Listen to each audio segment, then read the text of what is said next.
Okay, let's get started. We are covering week 2 material, chapters 2 and 3 of Fortis today.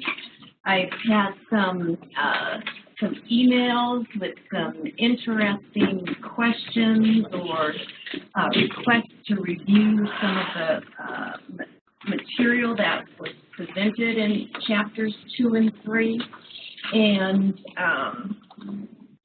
got me to think about myself as an epidemiologist. This is a review, but it's like, my goodness, it's been so long since I've thought about food outbreaks and infectious disease transmission and reservoir and all of those, that terminology. So it's been a great review for myself also. And I don't know about you, but when I come across new words, new concepts, I like developing lists. And it may be a good study tool for you as you prepare for these exams in this course, prepare for your NPH comp, is begin to jot down or record on your phone, whatever, the new terms that you're finding as you go through the materials that we work with, and can hopefully get you to remember what we're talking about, because there's an awful lot of terms and concepts were introduced in chapters 2 and 3. You also may, through reading newspapers, articles, begin to see epidemiologic stories crop up. They've always been there, but you're more attuned to them now because you're taking this course in epidemiology. And so recently, very near and dear and close to our heart, measles outbreak. In 2000, the United States was declared measles-free by the Centers for Disease Control. And then what happened recently? Anti-vaccination. Anti-vaccination. An outbreak of measles that started at Disney World in California. And so there are parents seeking exemptions and they tend to be geographically clustered, okay? And so with more and more children that are not vaccinated, that increases the risk for disease for the entire population in that area. And so what concept does that bring to mind? Herd immunity, right, exactly. And so there was a question that came in from one of your colleagues asking about herd immunity. Let's see, where do we have that?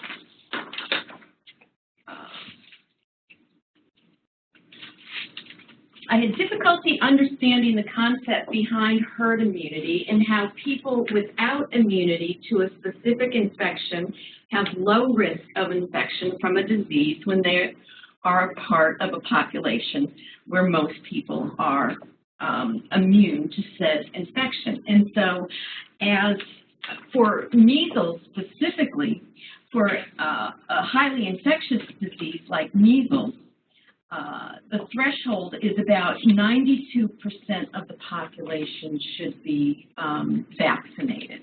Okay, so that's a relatively large portion of the population that should have the vaccination, and we begin to see that proportion go down. And so a really neat epidemiology to public health policy occurred in California. And on June 25th, California Governor Jerry Brown signed into law Senate Bill 277. And California then became the third state to disallow exemptions based on both religious and philosophical beliefs. And only medical exceptions now remain in effect. And so California is trying to boost the rate of completed childhood immunization. And there were 4 factors that are reviewed in this article that seem to be able to boost the acceptance of Senate Bill 277. First, legislative supporters showed extraordinary backbone in resisting pressure to abandon the measure. Second, the Department of Public Health publicized data showing the rates of personal belief exemptions in California, and they showed that it has doubled since 2007. And analysts noted that vaccination coverage is low, enough to jeopardize herd immunity in a quarter of the schools.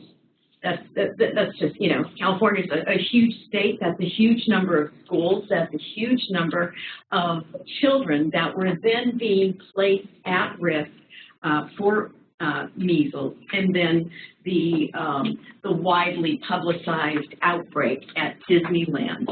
And so just an exciting public health policy in action. And so our epidemiologic studies are worthwhile. They are used to change public health law, public health policies, and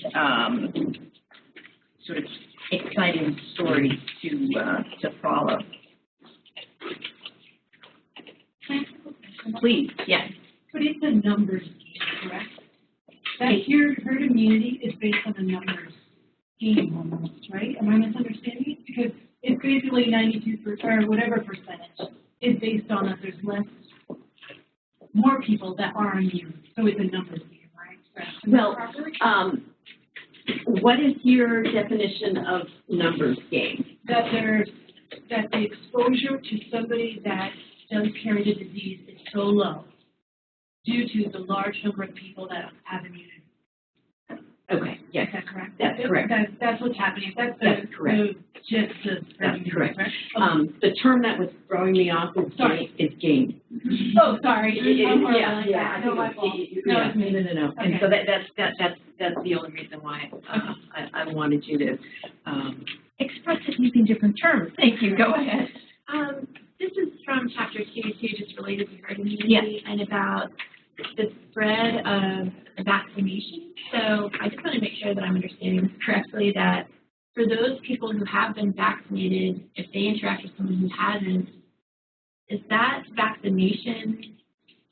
No, that's not vaccination. Okay. Right. It just means that someone who has not been vaccinated has less chance of being exposed to someone with measles. Right, because everyone's vaccinated. Right. Exactly. And then it did talk about, too, like the difference between an active vaccine and an inactive vaccine. Yes. And is there any research on like what type is maybe more effective at protecting people, or it depends on the vaccine, okay. and it depends on the vaccines that have been approved by FDA to use. Later on today, I'll talk a little bit about some research that I was involved in Texas when we were first gathering data for the licensure of the flu mist nasal spray. But yes, it depends on the vaccine. Did I see another hand over here? No. Okay.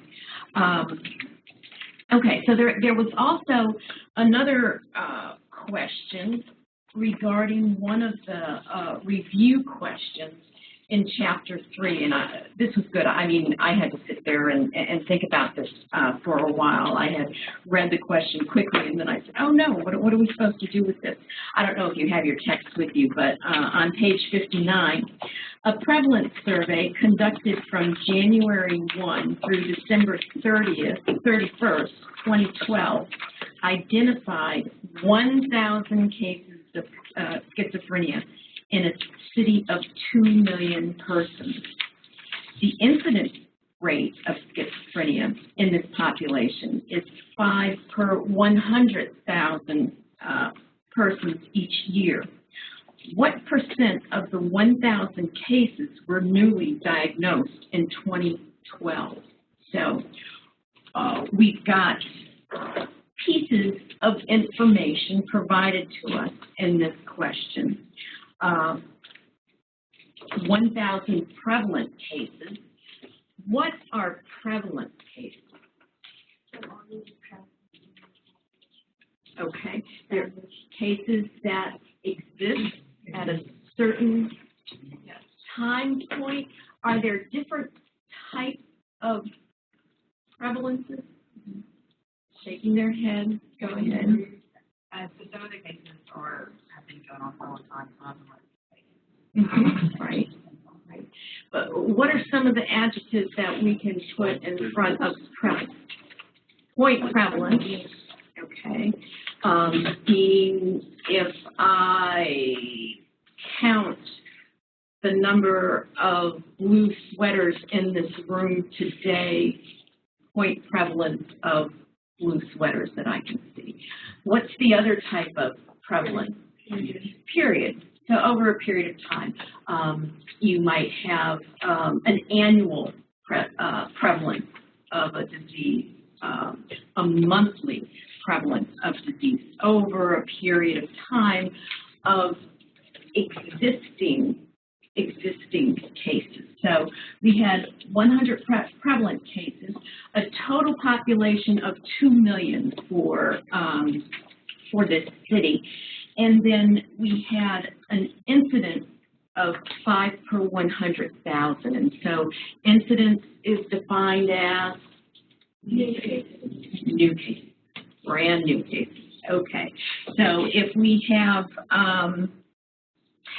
how did you folks think through this question? What are the steps necessary to determine what percent of the 1,000 cases were newly diagnosed in 2012?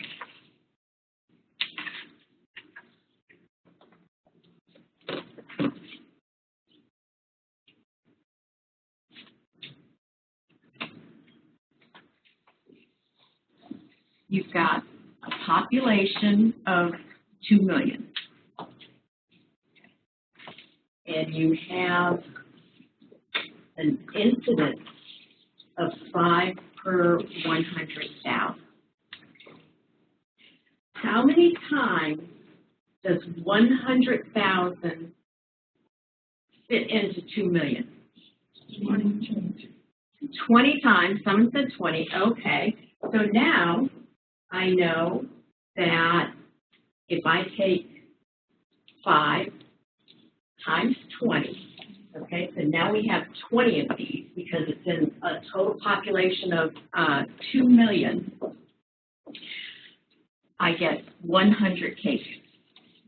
Okay, so 100 new cases in that year for that population of 2 million. Okay. And 100 is what percent of 1,000? It's 10%. Okay, so those are the steps that you go through to solve that question. Just use the information that's provided to you.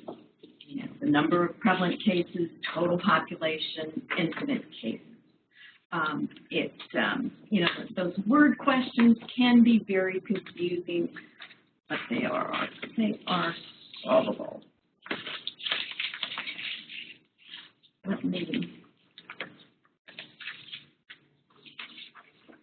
And I will, there are some other questions that folks sent to me, and we will get to them as we continue through today's discussion. All right. What's epidemiology?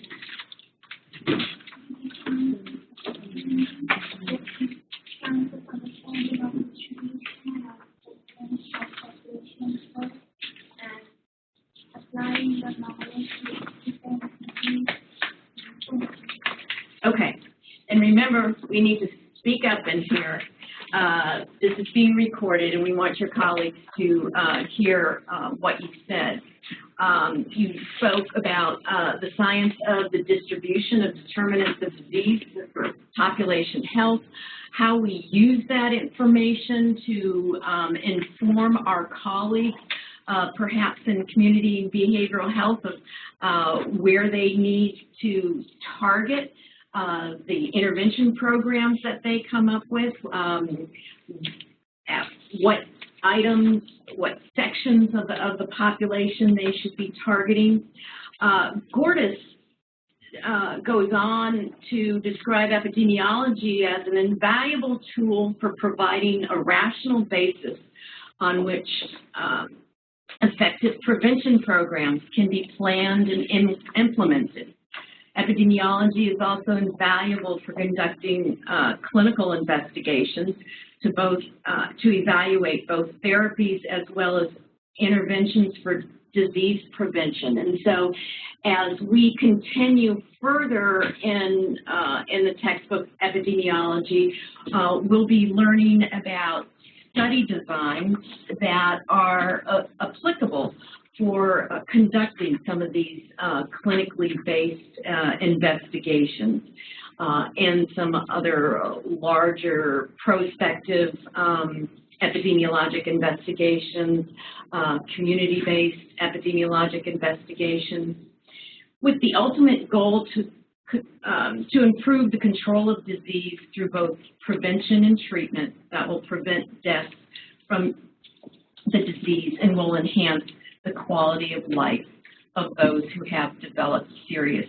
illness. And so you see that second paragraph is related to what we were discussing last week in terms of primary prevention, secondary prevention, and tertiary prevention. Okay, and so keep bringing up those terms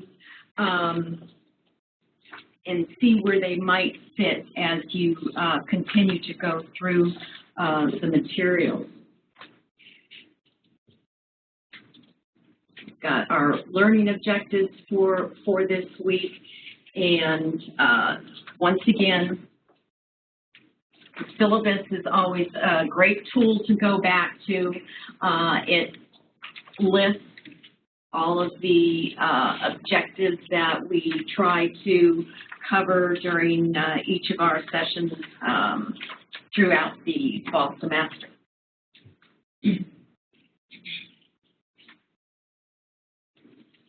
So I'm a lover of history of all types, primarily because we can learn so much from what happened before we started on our journey. And epidemiology has a really, really rich history, particularly with its start in infectious disease. And I'm showing sort of the next series of slides so that it will sort of trigger many of the terms that you've been exposed to in the first few chapters of the text. And these are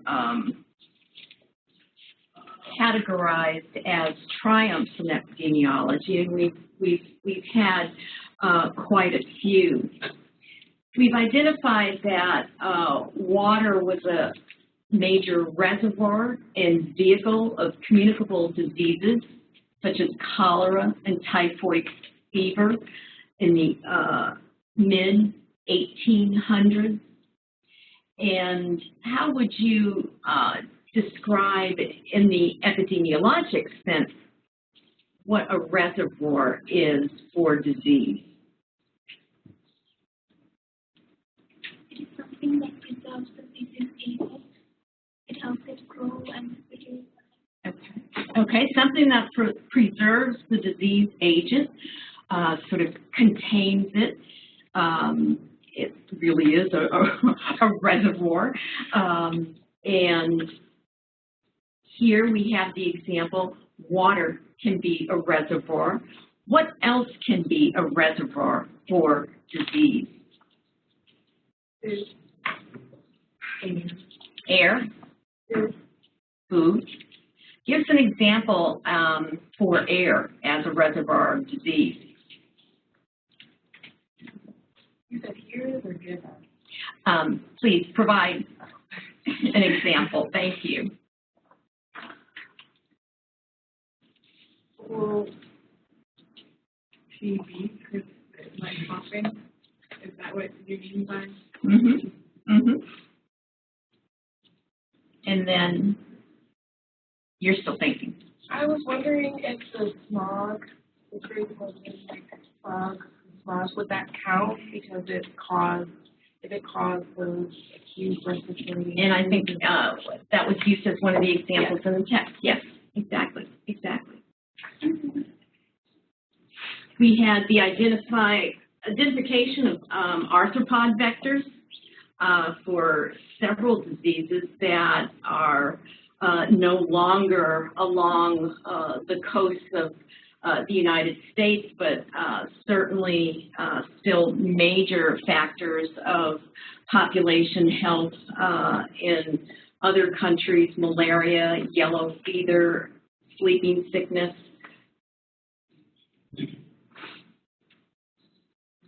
And then the identification of the asymptomatic carrier, important vector in typhoid, diphtheria, and polio. And what do we mean when we categorize an individual as an asymptomatic carrier? Yes? Does not show symptoms or signs, but can still transmit the disease. That's right. And so, you know, it's sort of the hidden disease. The individual may not know he or she is actually infected and infectious, but a very important vector. Cigarette smoking found to be a major cause of lung cancer, emphysema, cardiovascular disease. Now we're getting to a little bit more modern times. We had the eradication of smallpox in 1978. And then perinatal hepatitis B infection, a necessary cause of carcinoma. Very common in China. A lot of that work done by Palmer Beasley and his team, a former dean of University of Texas School of Public Health. And then the identification of the AIDS syndrome began early 1980s. So I think you all are at the point where you're able to answer the question posed here. What might be some of the steps involved that an epidemiologist would take to study an outbreak of disease? Find the source. I'm sorry? Find the source. Finding the source. And how would one find the source? You kind of have to take into account where the cases are right now and go backwards, figure out where they came from until you find out what exactly caused it. Mm-hmm. And what type of techniques would you use to gain that information needed to learn what happened in the past? Active or passive surveillance. Mm-hmm. Okay. Use spot mapping. Tell us what spot mapping is. It's where you take a geographical region, you identify where a case broke out, and you put it all on a map. There you go. Right. And something that has become a very strong tool for epidemiologists in terms of we've advanced our technology, and we often don't have to actually go to a map and put pins in it, but we can use geographic information system software that we get the longitude, latitude points of where people live, where they've been, and we're able to create some very informative maps for use in epidemiologic investigations. If you walk down the hall in front of our, near our suite in 149, you'll see many of the posters that students and their research collaborators have used GIS and mapping to help them answer their research questions. What other items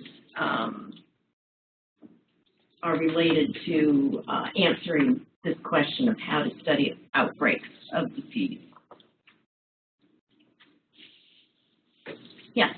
Look for similar variable in the interactions of people who are getting it. What type of data becomes common among the responses of individuals that you're most likely going to be interviewing? And I think there was going to be one more comment. Oh, I was just going to say to collaborate with clinical professionals, ask them what they're seeing, information. Right. We had an interesting call from a PD pulmonologist last year in terms of what she was observing in her clinic. Even though they were immunocompromised children, there was indication that perhaps we need to begin worrying about an increase in pertussis among school-age children. And Tennessee actually has a quite good rate of vaccination uptake among school-age children. And, they need to get a certain number and type of vaccines before they enter school. But we are learning that the pertussis vaccine may not be lasting as long as it should, and we're beginning to see some spikes in some of the maybe middle school age children, high school children, and there is a group of parents in the Johnson City area that are looking at policies and possibly bringing to legislature another time point in a child's years of school where they would get a pertussis booster.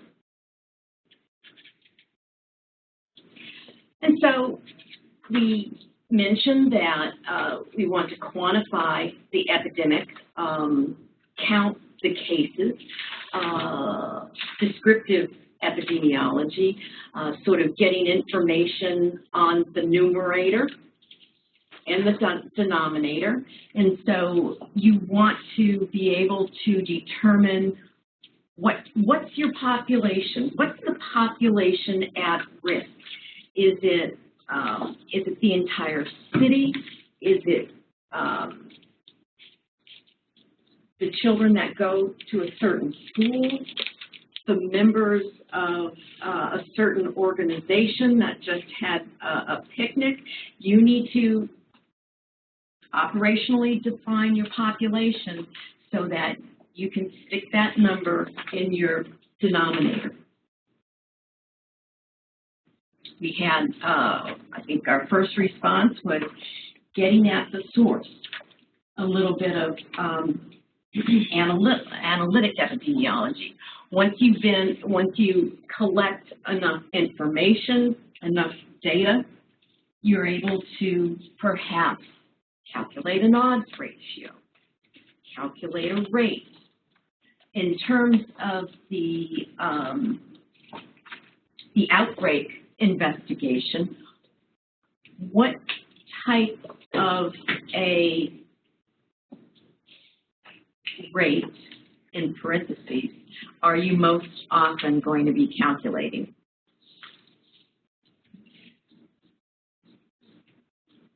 Vincent? Morbidity? Yeah. Attack rate. Yes, yes. You're going to be calculating an attack rate. Okay. Is an attack rate a rate? Yes. Why is that? What's the definition of a rate? I'm sorry? Something over numerator over denominator. Or isn't it? Oh, no, Something I'm like kidding. that. It is a numerator over a denominator. But I also have a numerator and denominator in a prevalence measure. Basic care of time period of consider. Okay, and so we're learning from the first row here, in order to be classified as a true rate, you need to have a period of time. Okay. I always think of it as, okay, let's think about your rate of speed. You need a period of time. With the prevalence, you have your numerator and your denominator. It's a ratio. It's not a rate. Okay. You need to contrast the concept of, is it a ratio or is it a rate? Is there a time period inserted in that denominator figure? Attack rate. Is it a rate? See, that's one of those trick questions. We call it an attack rate. It's acceptable to call it an attack rate, but it's not a rate. It's really an attack ratio. It doesn't have a period of time. Now, we also had a good response of incidents. Well, the outbreaks are usually happen over a very contained amount of time. And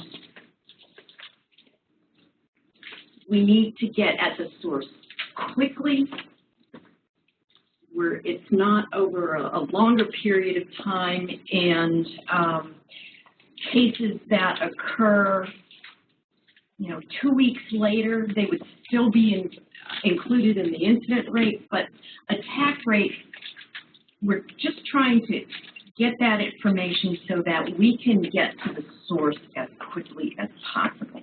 We want to stop these things from occurring. Another important concept for epidemiology is your case definition. You know, that sounds just like so logical, sort of like, why could someone not define a case? There are many diseases, syndromes that don't necessarily have a marker of disease. An individual may have signs and symptoms, but, you know, are they a real case?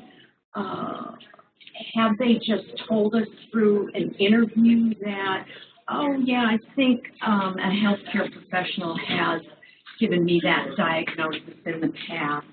You know, should they be counted? Are they a real case? And so we always need to ask ourselves, what is the operational definition of the case?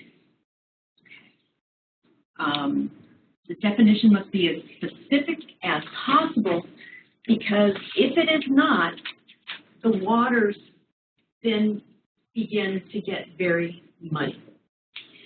You sort of get the true cases, and then the sort of cases, and then they're not cases. And what happens is a true difference between cases and non-cases gets washed out by putting sort of non-cases with cases, or true cases with non-cases. If your odds ratio begins to go towards the null, begins to go towards 1. We're going to really discuss case definition in much further depth when we begin to get to epidemiologic study design. And case definition is at the crux of our study design. Tell me about an epidemic curve. What does it look like, and what are the primary characteristics or factors that you should know about? Yes? The curve is the distribution of the times of the onset of the disease. So it takes into consideration the incubation period.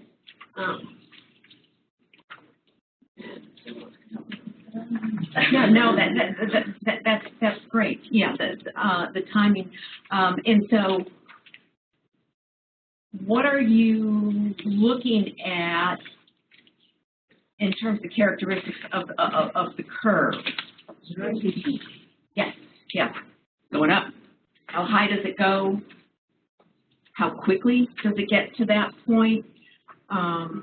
When do you start seeing it come down?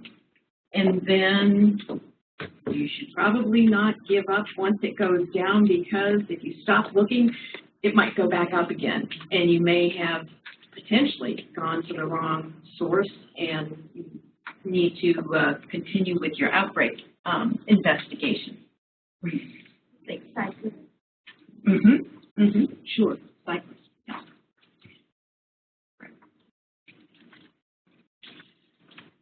So your outbreaks can have can be common source, point source, common vehicle, similar terms. Okay, you'll notice that unfortunately there may be multiple terms meaning the same thing, and that's okay. I had a question about okay, I've read about incidence density, I've read about incidence rate. What's the difference between the two? They're both incidence rates, different terminology. Propagated, what does propagated mean?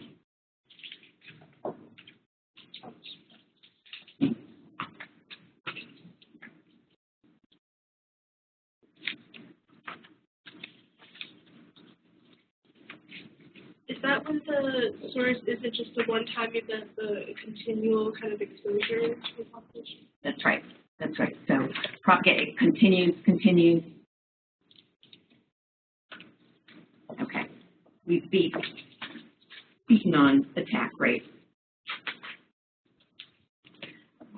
Incubation period was what was mentioned. What should we know about an incubation period? Yes. The period from getting disease to showing symptoms aside. That's right. That's right. And the important point about an incubation period is it. Go ahead. It's a different transfer. That's, they don't have problems. That's correct. That's correct. And the incubation period, is it the same for every disease? No. Okay. So, and it gives us a clue, a piece of information that is helpful to determine what exactly the disease is and how far back in time we should look for the source. And then herd immunity that we started off with at the beginning of this class, getting at the source. Okay, there are different types of modes of transmission that we've been discussing really specifically for infectious disease. You've got your vector, your vehicle, reservoir, portal of entry, agent,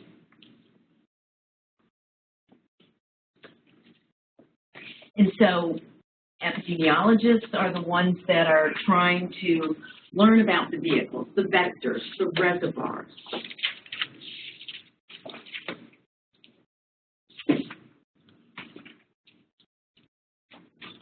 Here you go. Nice definition for vehicle. An inanimate object which serves to communicate disease. Glass of water. Dirty rag. Never sort of thought of dirty rags like that. No, I stay away from dirty rags. Vector. Live organism that serves to communicate disease. Mosquitoes. Poor mosquitoes, they always get blamed for everything. And then reservoir again, a location that serves as a continuing source of disease. Water tower, wow, we've seen a lot of Legionella outbreaks over the summer. New York City, top of the buildings where they have their water tanks, communities infected. And then most recently, there's one going on right now, and I've forgotten exactly where it is, but you should never open your mouth. You can't finish a sentence. But Legionnaire's disease continues to spread, and just really takes a long time to stop those outbreaks.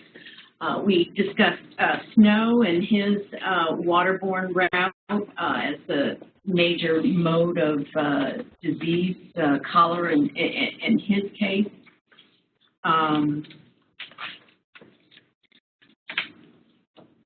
Knowing the mode of communication is sometimes more important than identifying the specific agent.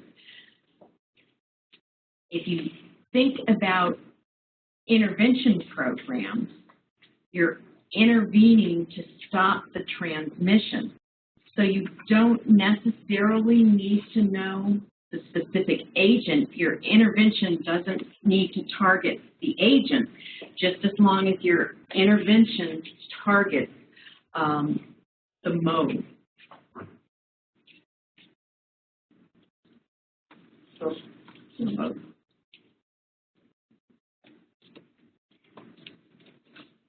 The great vector revolution, where we made all these discoveries during that time, and the great bacterial revolution.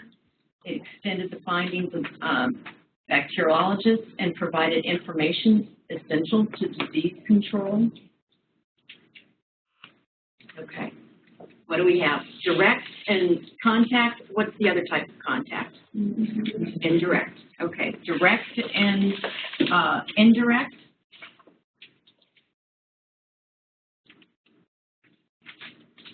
Other modes of transmission, fecal oral, primarily associated with the stories that we read regarding cruise ships as they go out, and a very large portion of the individuals that are on those ships come down with some type of gastro illness. We spoke about the asymptomatic carrier as a mode of transmission, the vehicle, the vector, and the fact that our most, yes? Or asymptomatic carrier, I must have is that just when you're defining carrier, is that the same thing? Yes. Okay. Yes, yes. Does everybody agree with me? Did I? Yeah. Okay. Yes, yeah. Your carrier, your asymptomatic, same thing. Now, yeah, an extra adjective in front. And then our most recently recognized modes of transmission in 19th century, sexual and airborne. And I am going to flip through a little bit.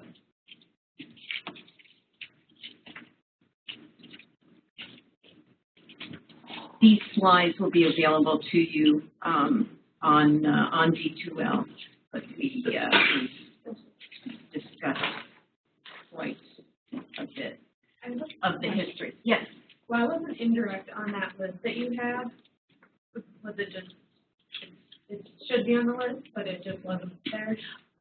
In terms of, yes, there's okay. Direct and indirect, yes. Okay, so once again, Chapter 2, we're learning about how diseases are transmitted, interactions of humans with their environment, even though we are primarily, currently, speaking most to infectious diseases. As you are thinking about epidemiology, try to broaden your thoughts about the environment. What else in the environment could contribute to human disease, human conditions, besides the mosquitoes and the other little funny bugs that may occur in water or soil. We also interact with violence, for example. Violence is, in a community, in a population, is part of the environment. How might that affect population health? If it is what the residents perceive as a risky neighborhood, a non-safe neighborhood, families may choose to keep their children inside. Children don't have the opportunity to go outside, get physical education. Think about green areas or parks or places where you can ride your bike or take a walk, go swimming. That's other environmental, the sort of physical environment that can have an influence on health. And so we can think of these concepts both for chronic disease as well as infectious disease. Here we go. We've got infectious disease, non-infectious disease, communicable, non-communicable, chronic, not chronic. All of these categories and terminologies help us to define conditions that we're investigating, conditions that are somehow affecting population health.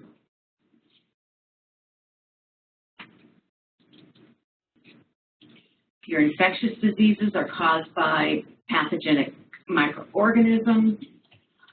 Non-infectious diseases are those that are not caused by pathogenic microorganisms. Communicable diseases with examples: common cold, AIDS, influenza. And a communicable disease must be an infectious disease, but all infectious diseases are not communicable. Acute and chronic disease.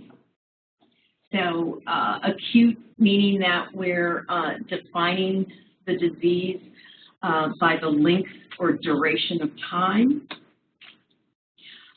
Acute is a sudden onset and exists for a short period of time,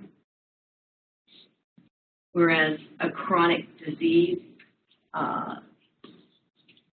exists within the population for a longer period of time, with an operational definition by the National Center for Health Statistics as 3 months or longer.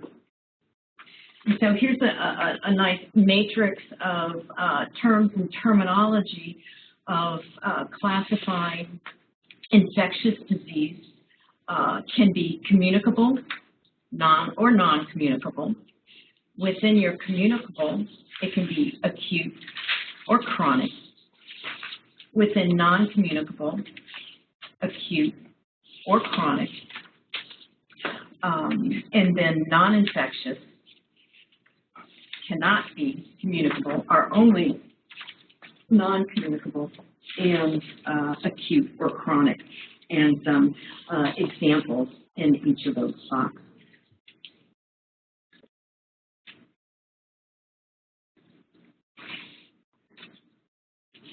We mentioned direct and indirect transmission. And the another way to remember what's going on around us in terms of epidemiologic description of disease transmission and occurrence is considering the host, the agent, and the environment. And you are trying to learn about the characteristics of the host, what characteristics of the host place them at a higher risk of the disease. You need to know about the agent. Is it becoming more virulent over time? Is its genetic makeup quickly changing over time? For example, with influenza, we need to get vaccinated for flu on an annual basis. And why is that? It changes. We never know what type is going to be hitting our population each year. We hope that the vaccine that we receive is for the strain that happens to circulate at the time of flu season. Sometimes the experts get it correct, sometimes they don't. And then environmental factors. So we have the susceptible host, the external agent, and the environment. What do we also need to consider in some circumstances? The vector. There you go. Yeah. Really very, very, very classic epidemiology. Now we've got some other terms that allow us to describe disease occurrence, and endemic, epidemic, and pandemic. How about, once again, definitions for those three terms, and let's start with endemic.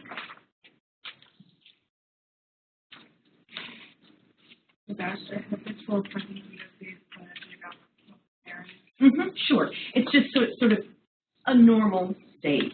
You know, we have disease circulating all of the time, and so it's a normal state, and it's an important state because we can then use measures to determine if we're jumping out of that. Okay, and so how do we know that we're in an epidemic?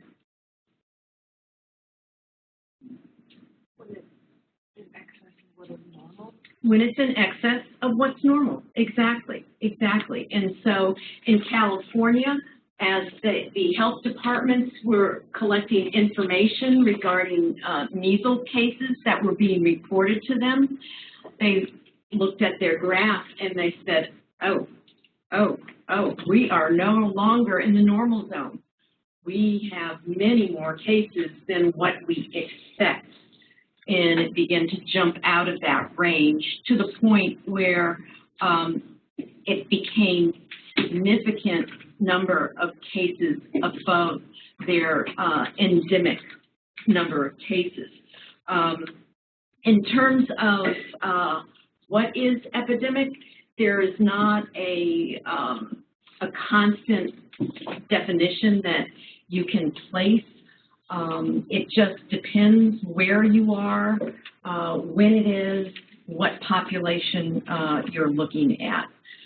But what we do know, what we can say, is that it's a higher number of cases than what we would expect normally. And then what about pandemic? Worldwide, right, worldwide. And that's, we begin to get concerned if we have pandemic influenza.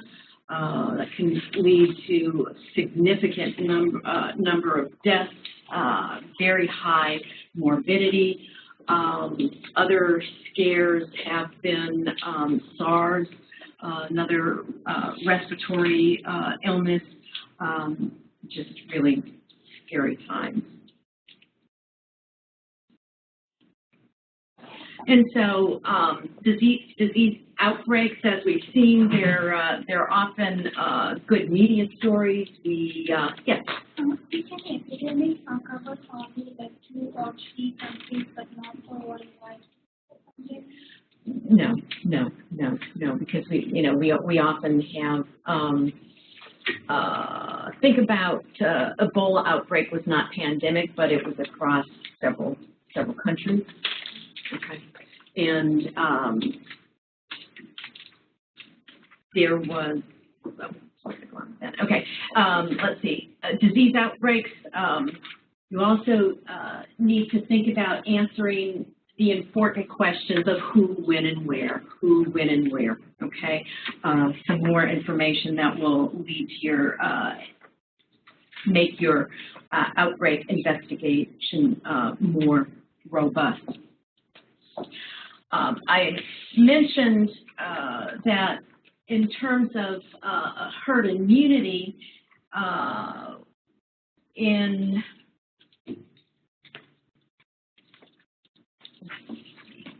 back in the early 2000s, we did a community-based intervention where we had 2 communities in Central Texas that were quite similar, and to the fact that they were both administratively under the same medical provider. And so we were able to use clinical administrative databases to monitor disease as it was traveling through these communities. We were specifically looking at flu, but we were looking at medically attended respiratory illnesses. We call them MARI for short. And so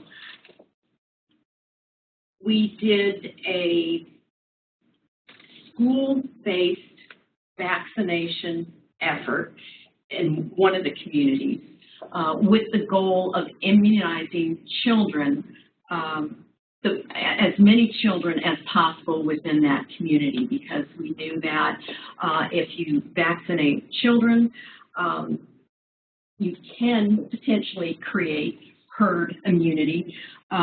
Children are wonderful reservoirs of disease, and we know that it's sometimes very difficult to get older individuals vaccinated. Folks are always thinking, oh, you know, kids should get vaccinated. That's one of those normal childhood things that you do when you bring them to a healthcare professional, whereas adults aren't as good in terms of getting their flu shots. And so we were also thinking about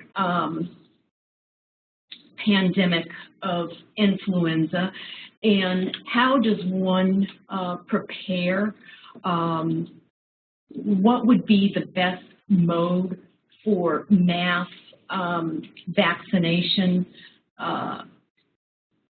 and we were using vaccination of children in schools as a potentially easy, effective, affordable way of protecting the population's health. And so that's exactly what we did. We went into, we did the mass immunizations in schools in, actually it was a county in Texas, waited for influenza season to start and finish, and then at the end of the season, we were able to look at MARI rates compared the vaccinated community and the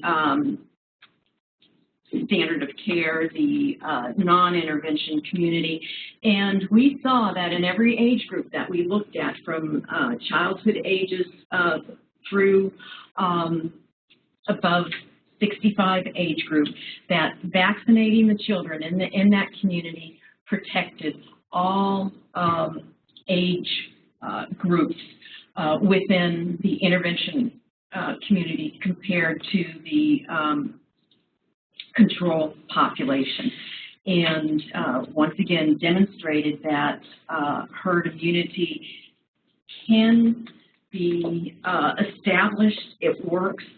And also we learned of a potential method that could be used in case of pandemic influenza. Talked about attack rate. You've got your numerator, people at risk and whom illness develops, over the total number of people at risk. And now it's time for a break.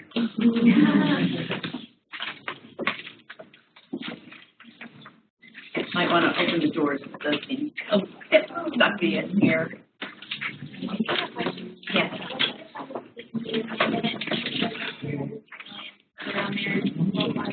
Would it be a... I mean, I know it's not like... Yeah, no, it's getting there, but it's not yet. You know, I think there is so much that we don't know about hepatitis C right now in terms of discovery of cases. There's so many walking around individuals that don't know that they have hepatitis C. You know, it's that whole thing where at the tip of the iceberg. It's just in my biology. Sure. It's positive business. But I mean, it's not the same like severity as a chronic progression. That's right. That's right. Down. That's right. That's right. So I don't even know from your eyes. No. And at the hospital, you know, there's tons of people who can't get like the liver transplant. That's right. It's you guys done a lot faster than combination. That's right. You know, and then we were looking at the the new drugs that are available for the shorter term treatment without the side effects and the cost associated with everything. Yeah. I know they have that long, well, I heard of it, the long term, was like $70,000. Right.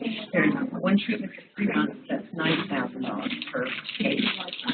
There is also a new treatment that's working an 8-week regimen. But it's the whole thing of if we pay up front, it's going to save us a lot of money at the end because then we won't have to worry about the liver transplant and the chronic liver disease. It's just a matter of right now being able to pay for all of that. Hepatitis is rampant in jails and prisons, but there's no surveillance for it because they don't have the money for the treatment. So you find out that someone has the disease but cannot be treated. And so even at the public health level, it's not, there's not enough surveillance going on to determine the case. Okay. So yeah, it's a very interesting sort of new disease, or not that it's a new disease, it's been around forever, but in terms of a huge public health issue that is getting a lot more notice. Many more states are, for example, allowing needle programs in terms of getting clean needles out into the community, because we also know it's harboring within IBDU users, and we can at least begin to not necessarily target the agent. We can try to prevent new cases of hepatitis. So wait, HIV is still the issue? No, it's not. So when we first started having all the cases online back in the 90s, that would have been classified as a pandemic because one, we didn't know how to control it. We didn't even know what it was. Yeah, exactly. Okay, so like having treatment could definitely impact the way you view it. Oh yeah, definitely. Okay. Have you heard about the treatment for Ebola? Like, I don't know if there's, I have like LinkedIn and stuff and these things that are like, yeah, right, I don't know if that's true. Right, no. All of the Ebola vaccines are currently in testing mode.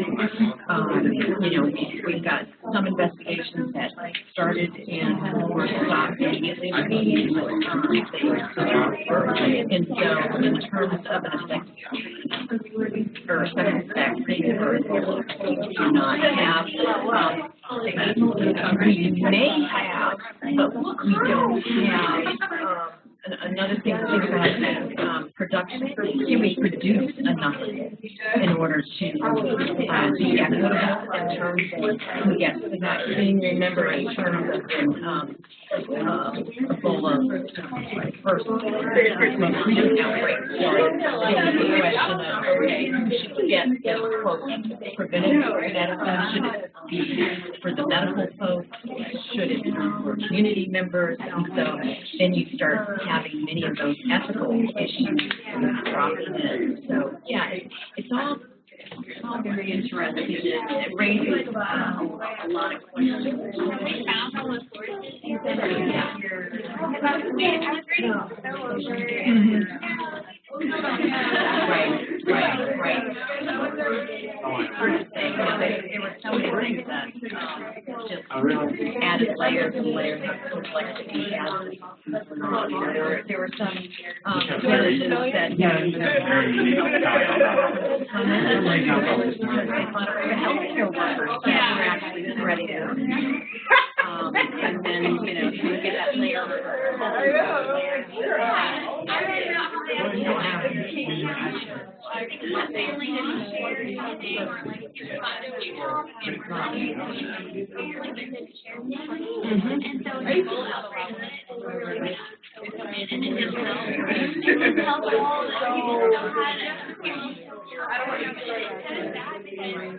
Right. So in terms of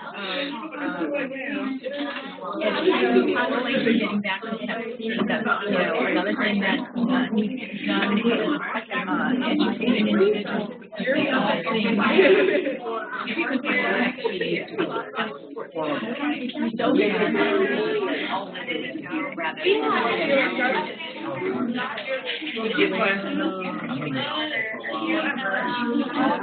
Yeah, and so, you know, if you would those stories perpetuate are not common where they don't understand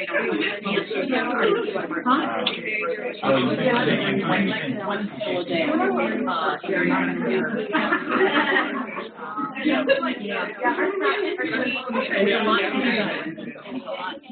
I think I'm going to find you.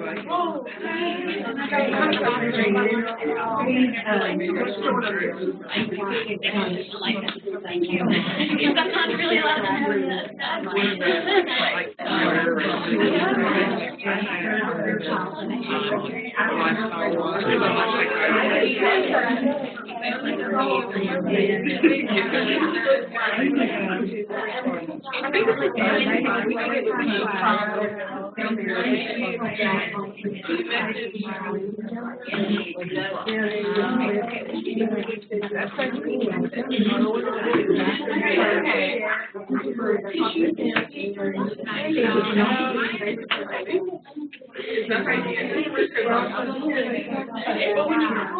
gotta be careful. I was doing that in the parking lot.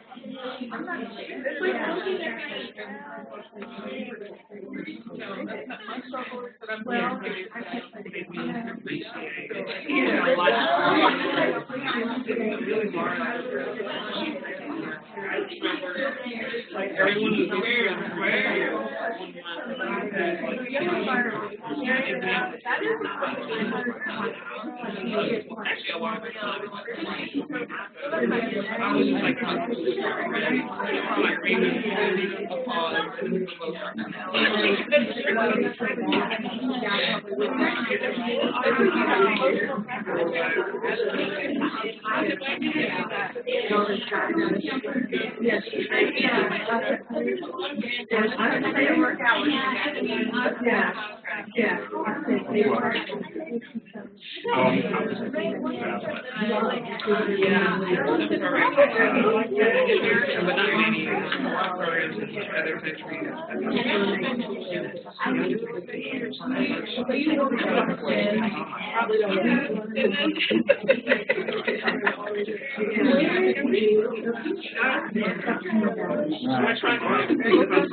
Well, you know what? Okay,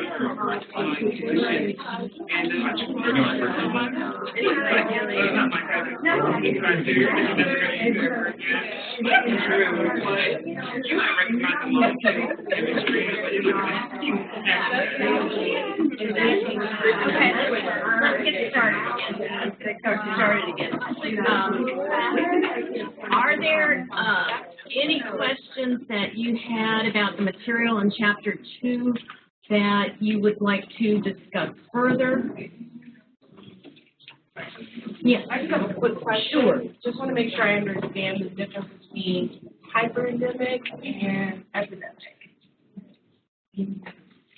What's your definition? It seems like hyperendemic was a consistent high elevation disease rate or illness rate, and that epidemic was like a common source, but I guess I just wanted an example of a hyperendemic. You know, I personally don't use that term.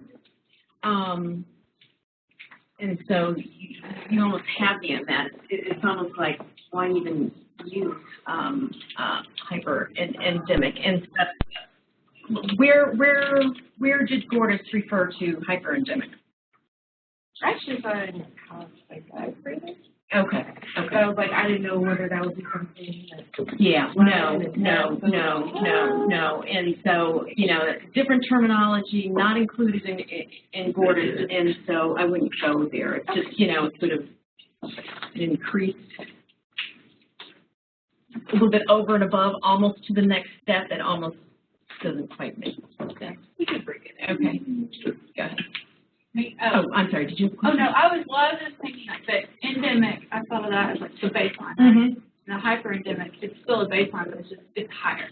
Right. So the epidemic would be an actual. Right. But whether or not it gives us any Doesn't really. additional information, it might be a sign of a potential start of an epidemic. I think the important point is, as epidemiologists, they're always monitoring the data as it comes in and trying to say, you know, is it different from the last report that we got? Are we getting more calls from healthcare professionals? But I don't see it as a significant, important term, not a classic term. But good question. Anything else? Now we're going to start getting into some formulas, some calculations, all revolving around numerator and denominator. We discussed earlier incidence and incidence rate, the fact that the numerator will include new cases and the total population at risk will be in the denominator. And the important factor that makes the incidence rate differ from a ratio is that you have a time period, and it's included as part of the rate. So you might want to think and say to yourself that there are 3 items in a rate that I need to consider: the numerator, the denominator, and the time period. Incidence rate, and another important factor to remember about your incident rate is that it measures risk. Okay. Now, we're going to be getting into concepts of risk and odds. And those are concepts that you have to think about. They don't necessarily are part of your normal everyday conversations, and they can flip you up. They are questions on an exam that drive you crazy. Oh no, is it an odd? Is it a risk? Well, if you have a question or an exam item that says, oh, the prevalence rate of such and such was collected in population A and population B, and based on the prevalence rate, population A has a higher risk of disease. What's the first thing that's going to go off in your mind?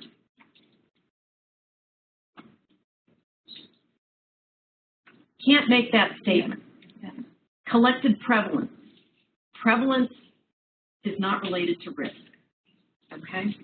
So when you see prevalence and risk in the same paragraph, in the same sentence, question it. It's most likely incorrect. You need to measure the incidence rate in a population in order to assess risk. And then for incidence to make sense, those in the denominator must have the potential to become part of those in the numerator. Okay, so if you are trying to assess the incidence rate of cancer in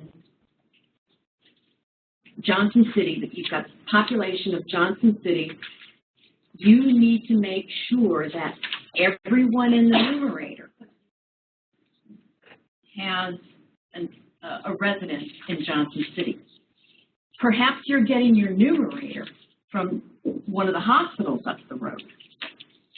Okay, those cases, they're here, they're in the hospital's in Johnson City, but you want to know the rate for your population of Johnson City, you may end up with an overestimate because you are including individuals in your numerator that never came from your denominator.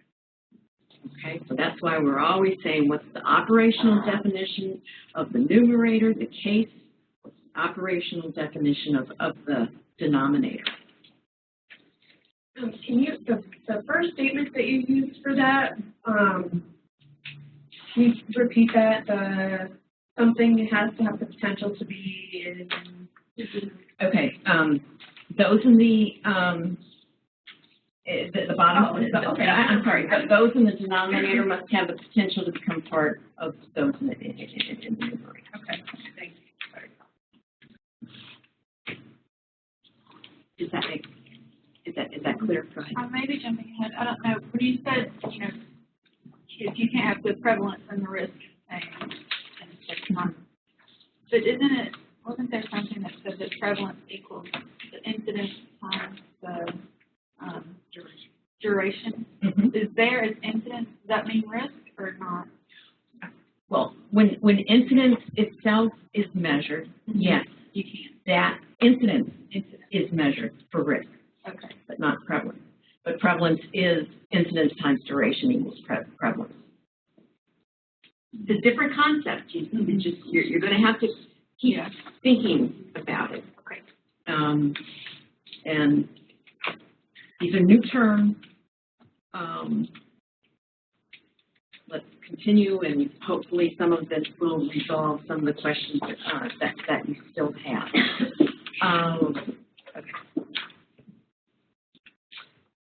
Okay, so let's now broaden our thought about the denominator. Two types of denominators. You have the people at risk that are observed throughout the entire period. Okay. And then you can calculate another rate in which individuals enter and leave the denominator. Okay? But you can only count the time that they are in the denominator. If you are following a cohort of individuals with a chronic disease, some type of cancer, and you are trying to determine death rate, but you want to do it for your follow-up is for a 10-year period.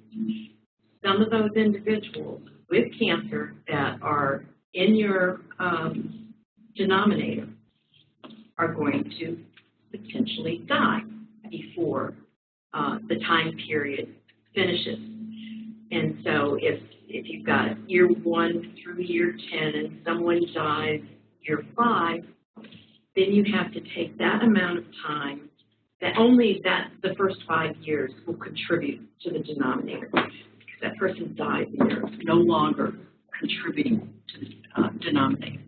There are several examples of the concept of entering the cohort and leaving the cohort within Chapter 3, and just retake a look at pages 44 and 45. And these 2 pages, that's the concept that these 2 pages are trying to get across, is individuals so they don't can enter and leave at a different time. If we are, we've got a cohort study. We've got an intervention study set up, and we want to enroll 100 subjects. We've got our research team, and we have resources to support our study for 3 years. We have a small research team. So because of the resources that we have, we cannot enroll all of our study subjects at the same time. So we may, for the first month, enroll 10. Those 10 subjects we can follow for the full 3 years. They're going to contribute for 3 years of data. Then we'll enroll another 40 at 6 months. Well, there's going to be 6 months of that 3-year data that those 40 who are enrolled at month 6 cannot contribute to, okay? So you can either, you can enter and leave during the period of follow-up at different times. And when we have a situation like that, that's when we use person time units. They may be person months, they may be person years, person days. It depends what question you're trying to answer. Mm-hmm. Like if we have a study and we are going to study on people aged 40 or more, and if we select certain group of people, maybe they are obese and they are at risk of having diabetes. We're trying to see the incidence rate of diabetes, and somebody in the study group gets with diabetes at some point of time. We are concerned with all the incidence of diabetes. And does that person now leave the denominator because he or she has got diabetes already? Maybe we're studying for 3 years. He gets diabetes in 6 months or something. And then does that person now leave the denominator? That's correct. That's correct. That person is now a new case. New case now. Now the person is considered as a denominator. Only 6 months of his duration is considered as denominator, and he's a new case, and it doesn't contribute to that denominator anymore. That's correct. That's correct. Because in your example of a study of incidence of diabetes among a certain subpopulation, the subpopulation is the denominator of non-diseased individuals. They may be at risk for disease, but they're non-diseased. They do not have diabetes. We're watching them. They're in a study, and so as soon as we identify a new case of diabetes, they then go into the numerator, and they no longer contribute any person time to the denominator. So yes, that's a good, correct example. Yes. So they then contribute to the numerator? They then contribute to the numerator. That's correct. Correct.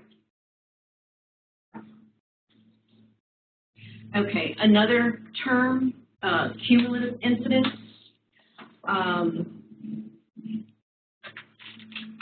This is, the time period is arbitrary. Once again, you can select the length of time for which you're going to be counting your new cases of disease. Cumulative incidence is expressed as a proportion of the population at risk, and it must include the time period, once again, for it to be an incidence rate and not just a proportion. So once again, stressing the factor of time that must be included in your calculation of incidence. Here is your formula. It is straightforward, easily memorized. Number of new cases over your total population at risk, and then you have some constant period of time. Period of time can be anything. An incident rate of 365.5 cases of breast cancer per 100,000 women per year. You've got your constant of 100,000 and per year a time period over a period of 12 months. Okay. Prevalence is the proportion. You've got the number of persons with the health event of interest over the total number of individuals in your population of interest. We mentioned that there are two types of prevalence that we commonly see in the literature, point prevalence, period prevalence. Point prevalence, a given time point, period prevalence, during a specified period of time.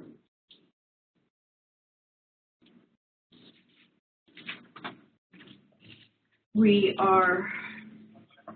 usually qualify a prevalence over a year, over a month, over 5 years, a 10-year prevalence. If you don't see that qualifier, it's usually a point prevalence. You should be able to define the difference between those two terms, but they're not strictly used in the literature. It's usually just prevalence. But you should be aware that there are two different types of prevalence. When determining causes of disease, incidence rates that measure risk must be used. Prevalence cannot be used for this purpose. You can't say that enough. Prevalence cannot be used to, sorry, just had a little thing from one of our colleagues. Okay, prevalence gives the percent of a population that has some important health problems such as diabetes. And so you may be questioning, well, gosh, if prevalence doesn't provide us any information about risk to population health, why are we concerned with prevalence? Prevalence is extremely important in terms of planning for resources within a population. It is a measure of the burden of the disease in a population. If we have a high prevalence of a certain disease, that is concerning for us as individuals providing health care to our population. It may be an indicator that we need to switch our resources from heart disease to cancer, or from whatever to diabetes. It really helps us give us the full picture of what's happening in our population.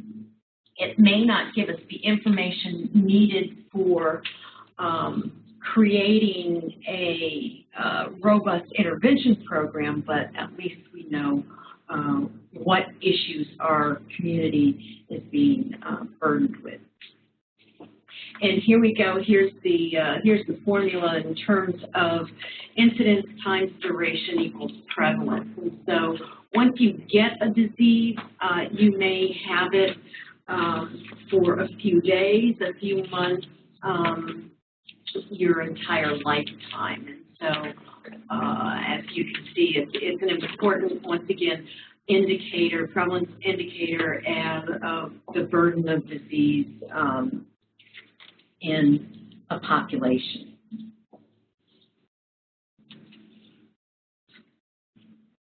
Incidence is a measure of risk, the probability that an event will occur over a certain period of time. Once again, why prevalence is an indicator of public health burden. All right. There were several questions that came into me about cross-tabulation, and cross-tabulation was introduced in Chapter 3. And so I wanted to present to you a classic 2x2 table.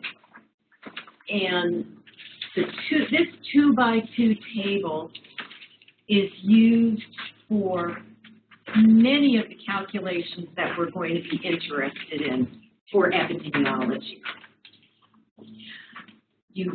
This table allows you to place everyone in the population into one of 4 boxes. They can't be in more than 1 box. They can have the exposure and the disease. You put them in box A.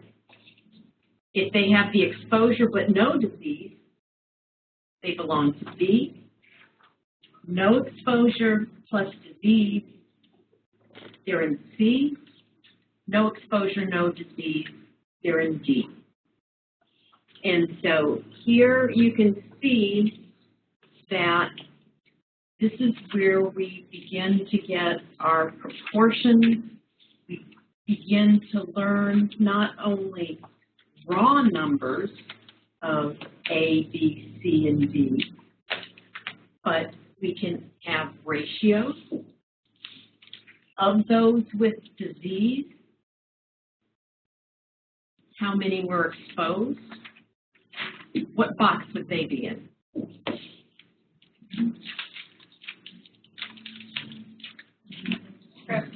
What box would people have been exposed to? Is that right? Yeah. They have the disease and they're exposed.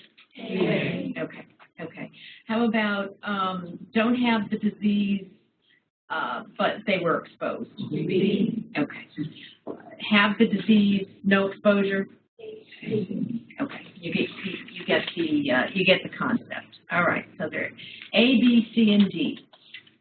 Now, I'm just going to jump ahead for 2 seconds just to show you how this 2x2 table is used.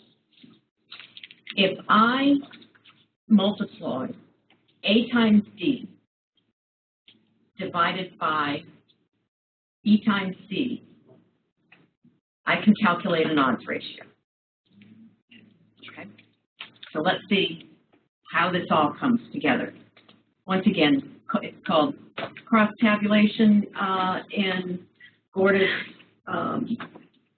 also 2x2 tables. Actually, what is an important thing that is missing here are the margins. The margins are very important because the margins are our denominators. I want to make sure I get that correct. So A plus B out here, C plus D, B plus D, A plus C can give you a denominator. So can give you, for example, of those with the disease, how many were exposed? So of those with the disease would be A plus C would be in your denominator, and those that were exposed would just be A above.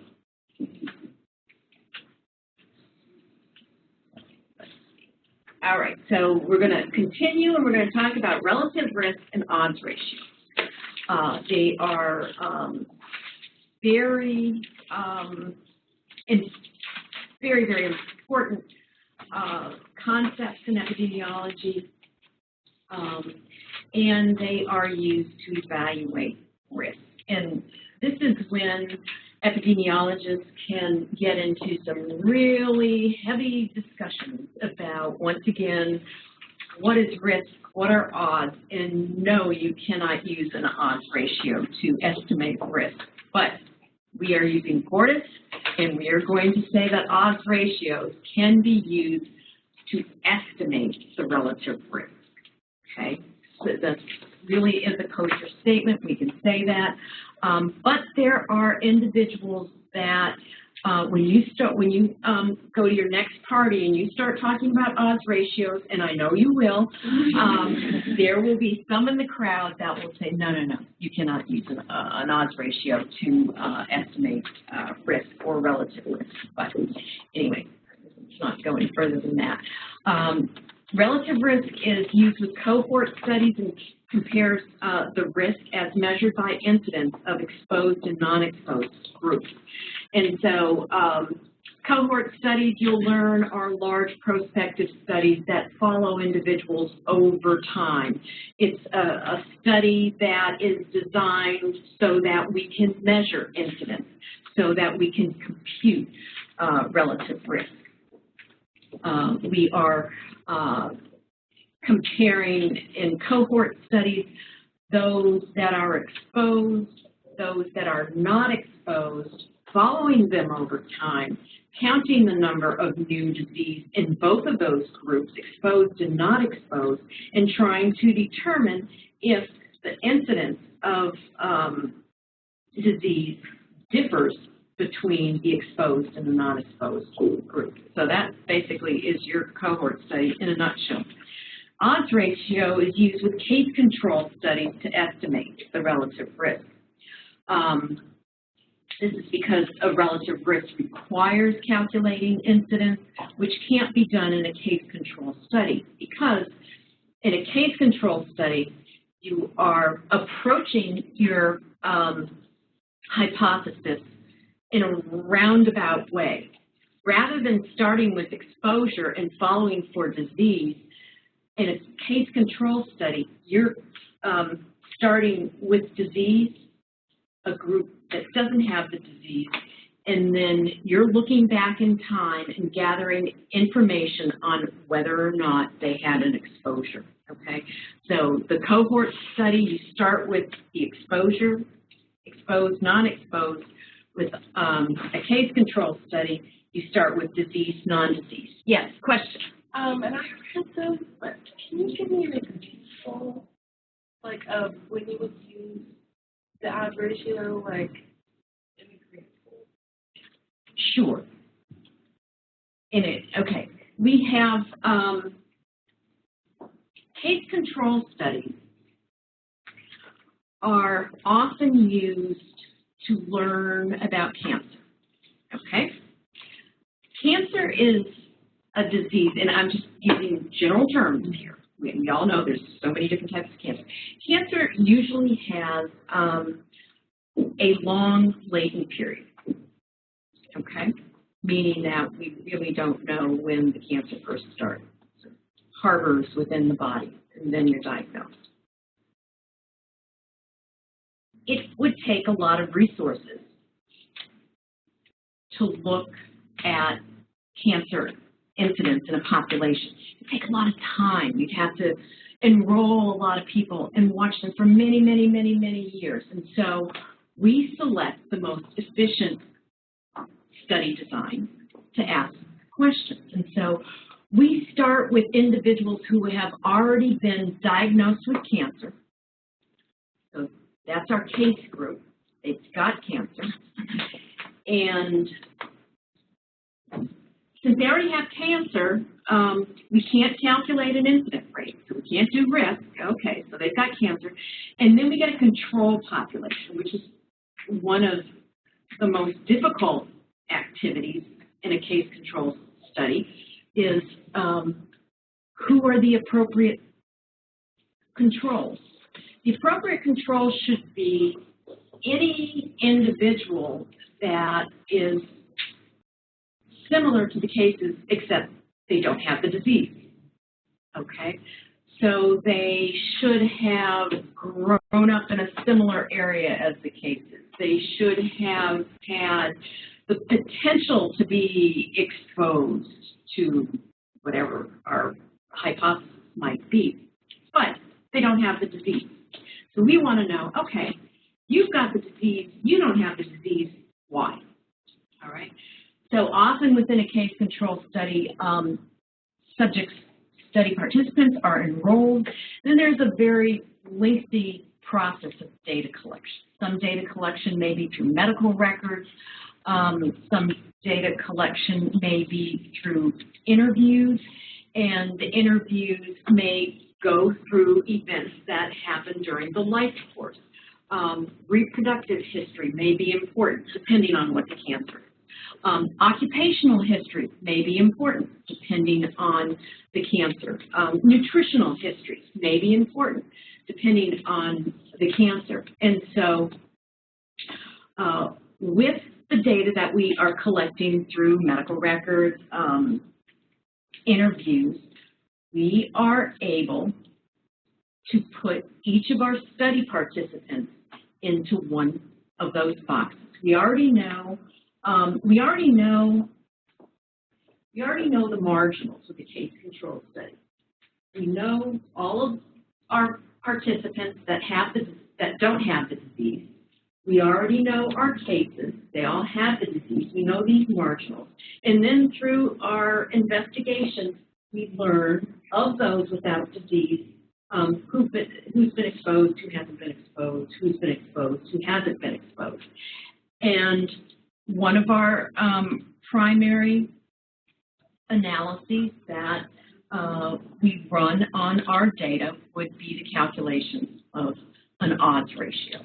And we might learn that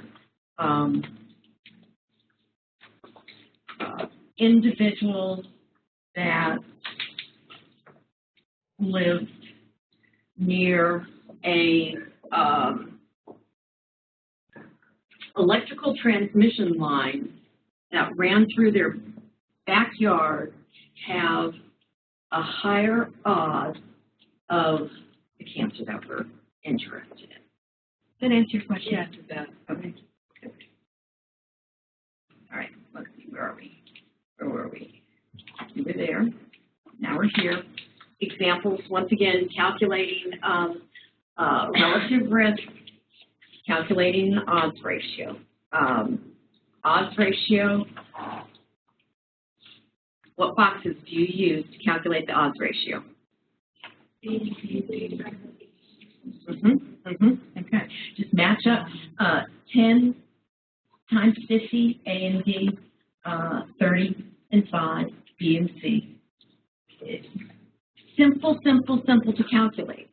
Okay, and so it's kind of fun now as you're reading the literature and they provide you with tables.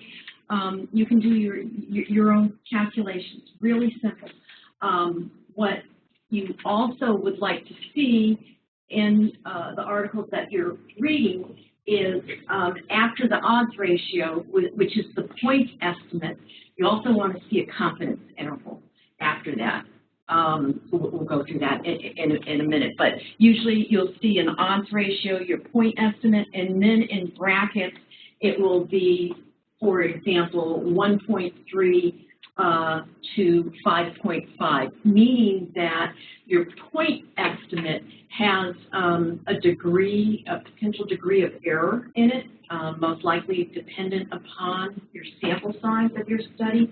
And so your odds ratio, your confidence intervals tell you that, well, that's the point estimate, but it really could range from 1.3 to 5.5. Okay, that's kind of the information that you're getting from a confidence interval, more of a range. And it also helps you to determine how precise your point estimate is. If you have a really wide confidence interval you should not be too confident about the odds ratio. Once again, that is most likely due to small sample size. And so when you calculate the relative risk, you are now taking into consideration the marginals. And so you've got your 10 over 40, your marginal here, divided by your 5 over 55, another marginal. And once again, a very simple calculation for relative risk. Relative risk, you can also calculate confidence intervals around a relative risk with the same principles apply. Here we go. In terms of interpretation of the numbers that you get when you do those calculations, if your relative risk or odds ratio is under 1.5, for example, it represents half the risk, meaning that the exposure is calling it exposure. We always think exposures are negative. It means that this exposure was potentially protective. Okay, half the risk is protecting you from disease, half of the risk. If your relative risk or odds ratio is 1, that means we're not finding any difference at all. And then if whenever the odds ratio or the relative risk is above 1, 1 is the null, then you are increasing the risk.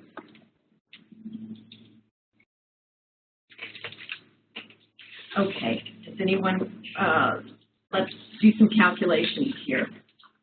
What would be the odds ratio using these data?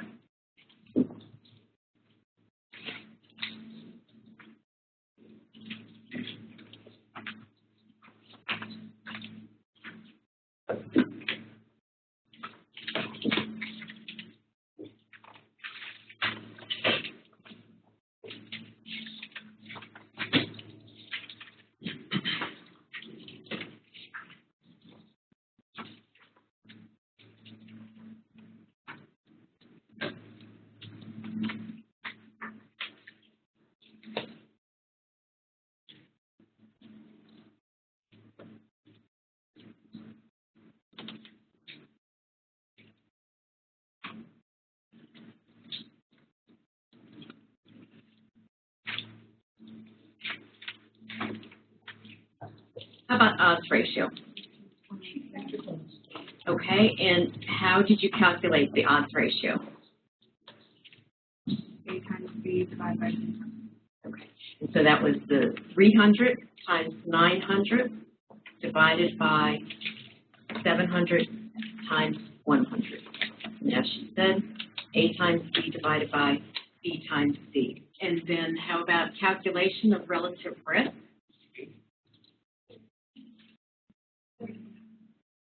Speak up, I can't hear. 3. Okay, thank you, 3. And how was that calculated? 300 over 1,000 over 100 over 1,000. Okay, very good. So 300 over 1,000 using the marginal divided by 100 over 1,000, also using the marginal with a relative risk of 3. Okay, great. Here,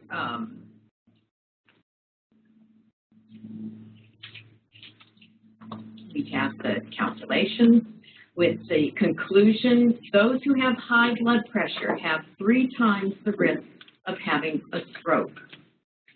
And with the odds ratio that you just calculated, those who have high blood pressure are 3.9 times more likely to have a stroke.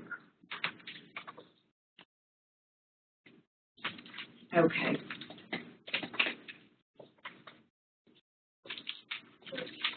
I'm sorry, sure. For clarification, Yeah. when you're presenting these results, like to the public, Yes. those numbers are different. So how do you explain? Can I just give like a big picture explanation Sure. of what the actual risk is? Sure.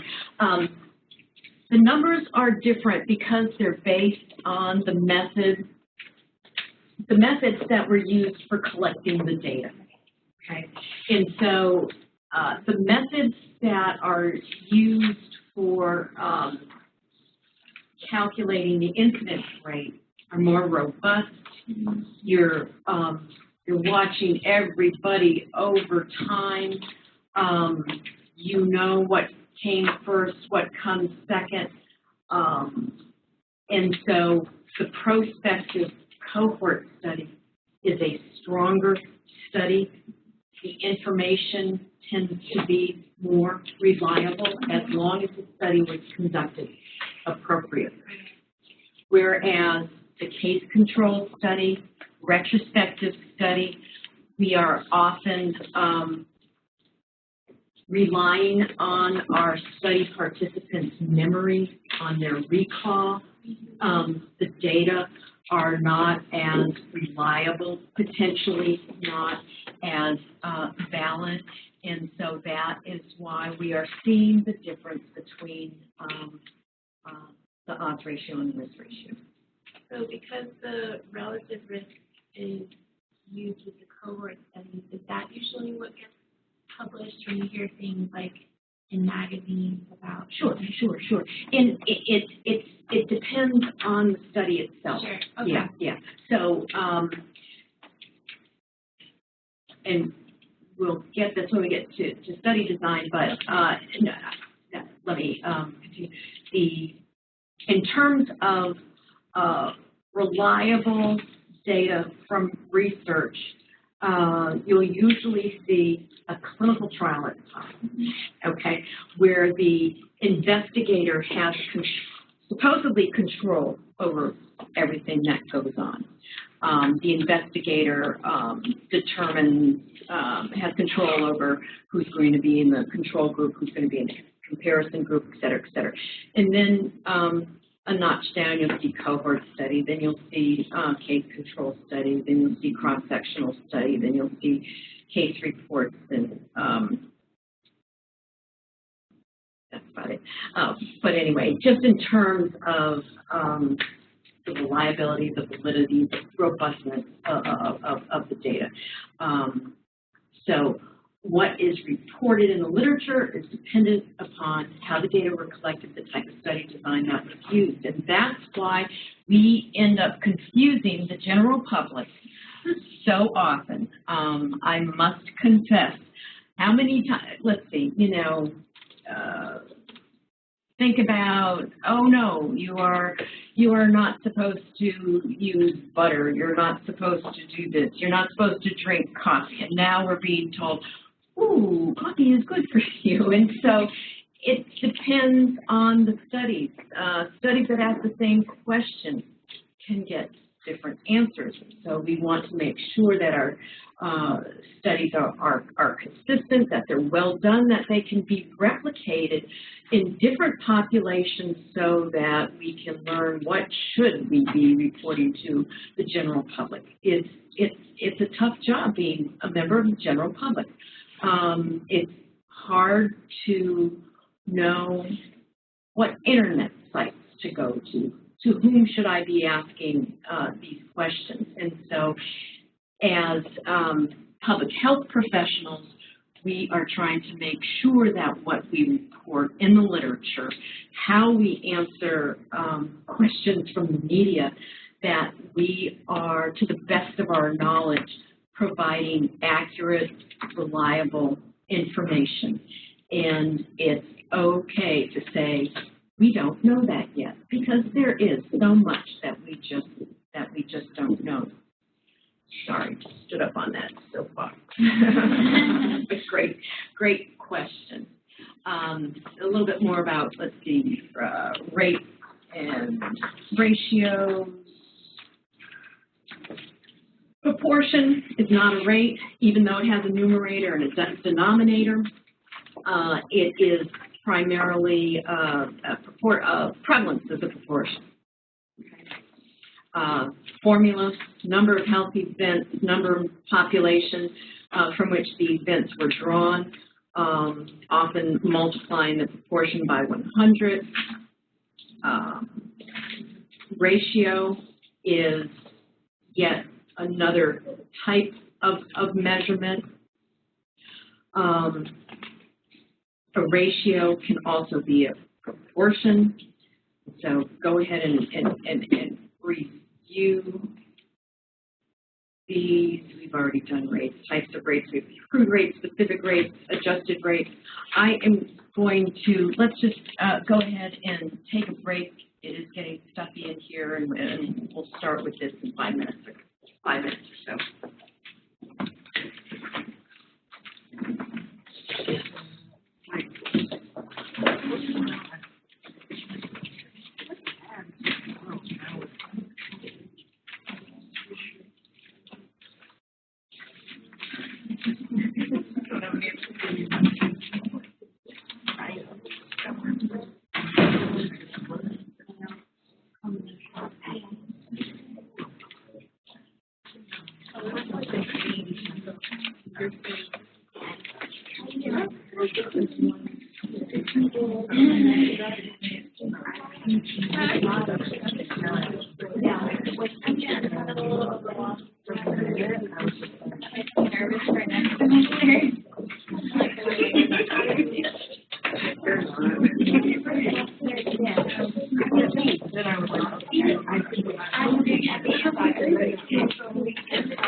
and epidemiology.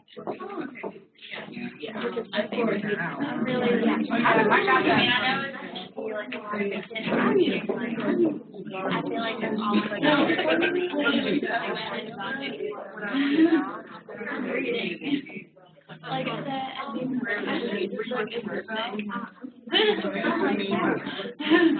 okay, so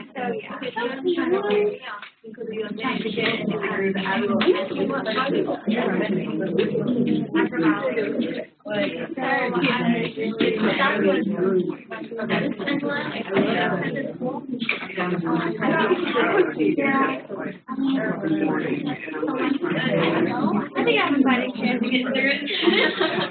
I love that. What do you think?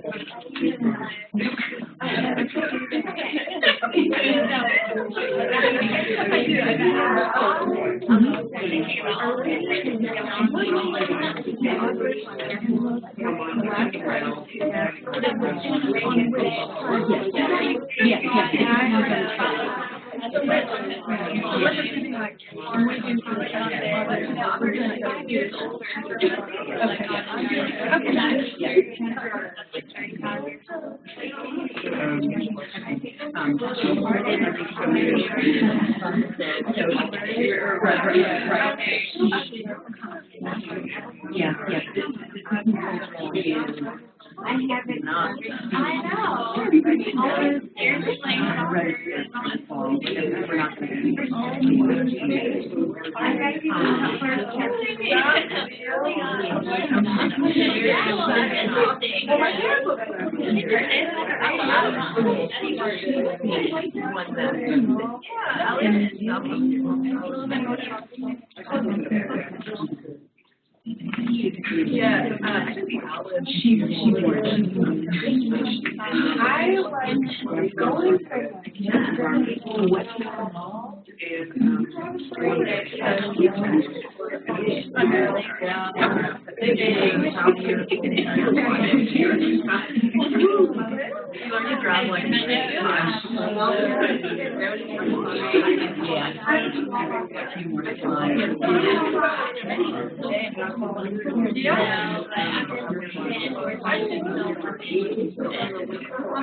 Okay, let's get started because we do have, I want to make sure that Yang has enough time to begin to introduce Epi-Info to you, a tool that epidemiologists use out in the field, use a lot in terms of disease outbreaks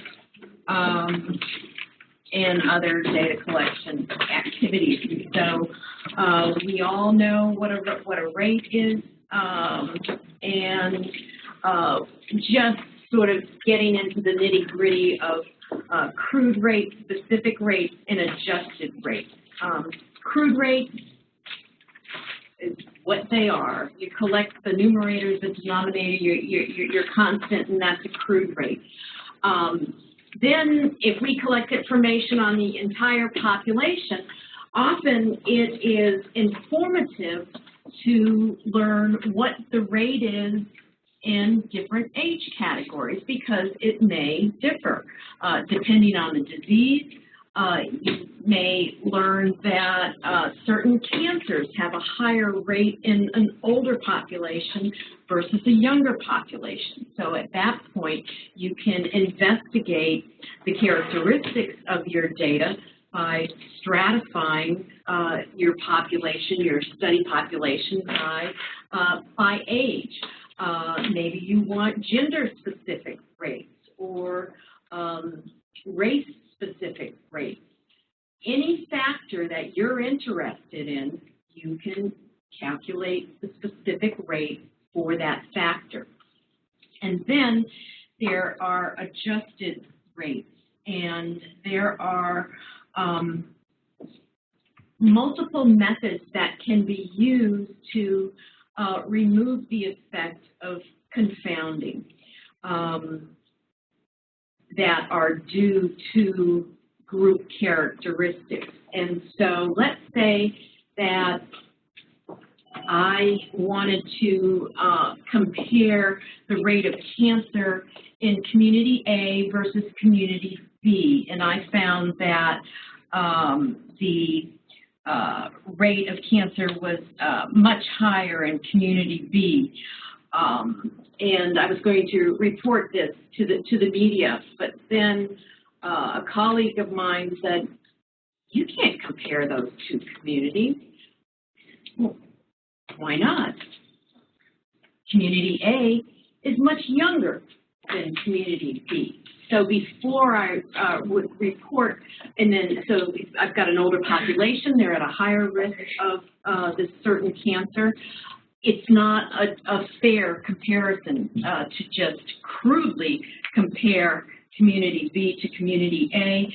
And when I adjusted the data for age, I could no longer say that community A had a higher rate of cancer than community B because the age distribution was confounding my rate. But we'll get more into all of the study design issues that can have an influence on our odds ratio or our rates or our relative risk. They also have morbidity rates, how often a disease occurs, mortality rates, very common, frequency of death in a population, heart attack rates per year. Maybe.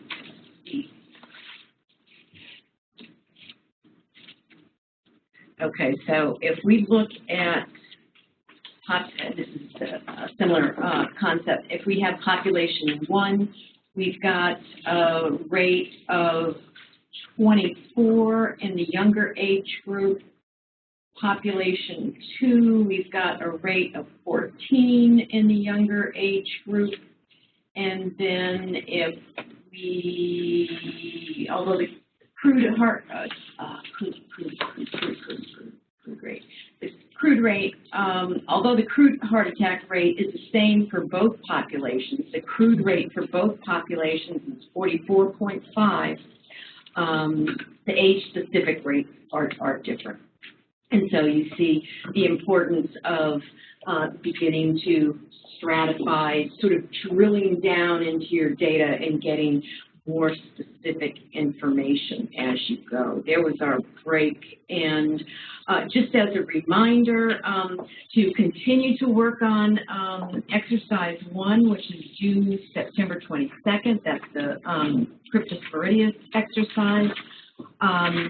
Take quiz 2. Now, Yang, did you reset the quizzes so that the answers pop up after? Okay. Okay, so we had held them back, and there's no reason to do that. You would have forgotten what in the world you had done 1 week ago, and then finally get the responses. So you should get your quote grade immediately after completing the quiz. You're going to go on to chapter 4, and I will now turn this over to Yang so that she can introduce you to EpiInfo. And when Yang is through, unless there are additional questions, the class will be over. So do you have still drive? Mm-hmm.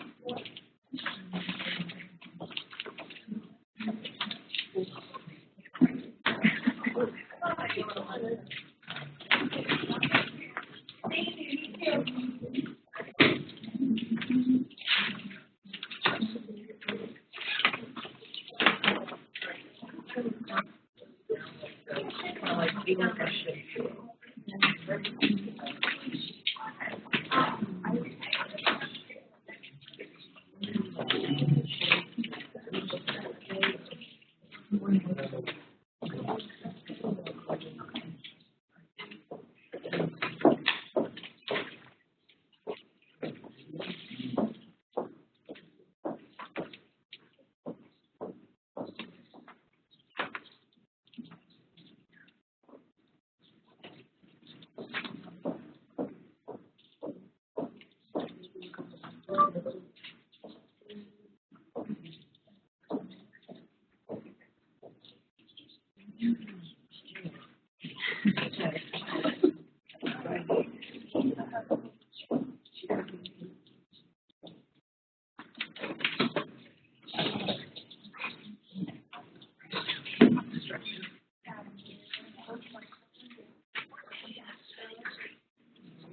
hello everyone. I think everyone know me. I'm Yang Chen. I'm teaching assistant for this class. Today I will introduce a very good software. It's called Epidemiology. And firstly, I want to say this thing is not will be covered in your examination. Your examination not will relate anything about this software. And today I will just introduce about this software. And in the week 4 and week 9, I think we will do 2 access about this software. As said before, if you do not have laptop, please send an email to me. We will try to borrow some laptop for you because you need laptop to do this access. So let us start. This, you can see this is user interface of Epidemiology. This software developed by CDC. Okay. It is an essential software for the public health practice. Right now, this is widely used in the government, some education institutes such as some university, and even in some industry companies, because this is a free software to do analysis. And this software allows to rapid creation the data collection, to do analysis and report the data by using epidemiologic methods. And why this can use very widely, it can easily used in any place without the network connection or just have limited resources or commercial software and professional IT support. So this software is flexible, scalable, and free. And currently, this software have several versions for different languages. If you're in the different countries speaking different language, you can find this software in their website for different language versions. And how this software used? This software developed by CDC. It is designed for epidemiologists and other public health and medical officials can rapidly develop a questionnaire form to customize the data entry process and to analyze the data. And this is most used for the rapid assessment of disease outbreak. I already used this software for join some outbreak investigation several times. It's really very useful software. And because this software, when you conduct the questionnaire by this software, they will be automatically conduct a database. So it's the development of the small or middle-sized disease surveillance system is also can use this software to do and get it.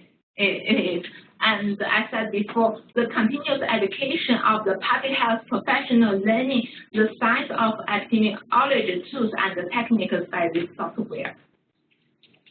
This is just basic for this software. So let's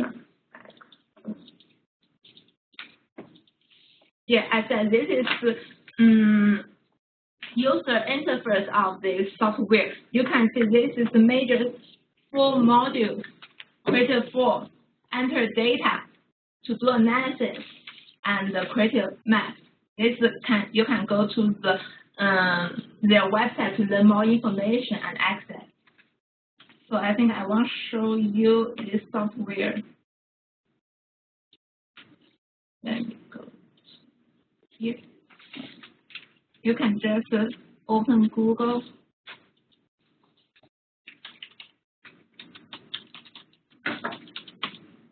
And search Epidemiology.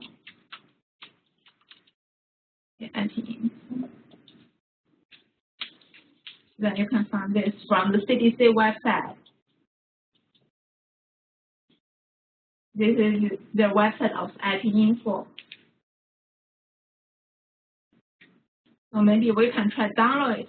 Currently, the newest version is Epidemiology 7, And I will talk more about this because this newest version, and I think maybe someone knows the Epinfo 3. We use this for a long time. Epinfo 7, they added the create map, the newest module for this software. For the download page, they have two files you can download, install, or you can just download this file. They're not required to install your computer. So exactly, you can download this in your jump drive and bring your jump drive. You can put in any computer, any PC, or any laptop to use this. So we can try to do that. Download the zip file.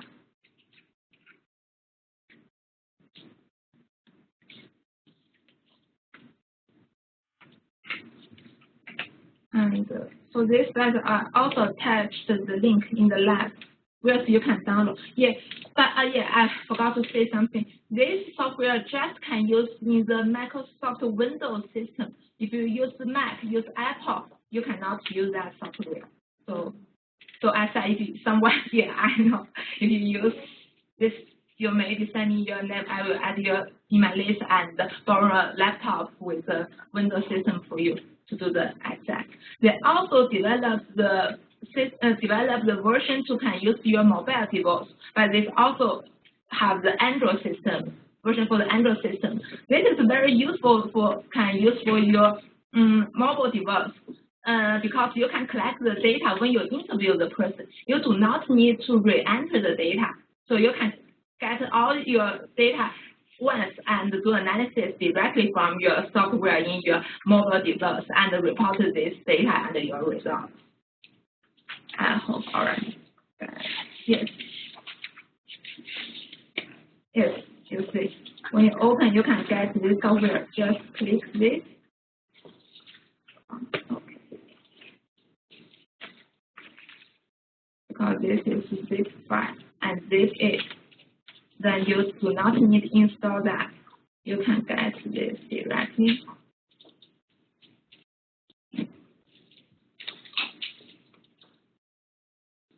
Look, this is, as said, user interface of the Epinfo. For module, create a form, enter data, do analysis, and create a map. For the create form, when you come here, you can create any form you wanted if you have the question list. You can have look like this. I will show you later. And after you get your form, then you have the form look like you designed, and you have a database at that time, and you can enter data. And after you enter data, you can search the data, change the data, and do analysis, do anything you want to do this data and manage your database. And for analysis, there are a lot of functions for analysis. If you don't have a good background for the information technology or statistics, this may be a good software. You can do a lot of such as today you learned to calculate the odds ratio, relative risk, and also you can to do some regression analysis, get a frequency t-test, and the chi-square test such as this. And this new module is about IP maps. You know, the IP-map is very important for your epidemiology study. You can get the disease cluster and some case distribution by the maps. I want to talk more about the IP-map in this access. If anyone wants to learn more about this IP-map, you may can send email to me, or I will provide some guide or some tutorial for how to use the IP-map for you. So look, I also attached this user guide in the city's website.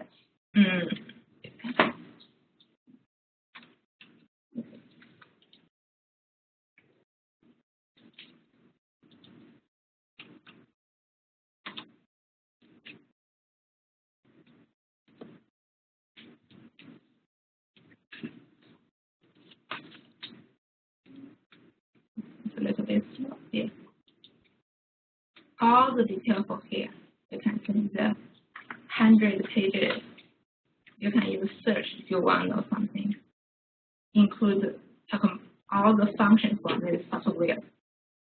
If you don't have time to read everything, you may just use search from what you want to do. And they also have some videos to tell you how to do, how to use this software.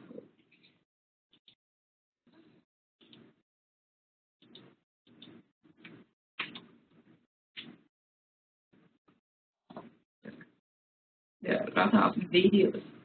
If you don't know, you can look at this video to see how to use this software and how to do search analysis and create a questionnaire and make a map. And the final attached tutorial for this software. This is provide some scenario about the outbreak investigation. You can follow this scenario, do some practice, use this software, and learn more about this software.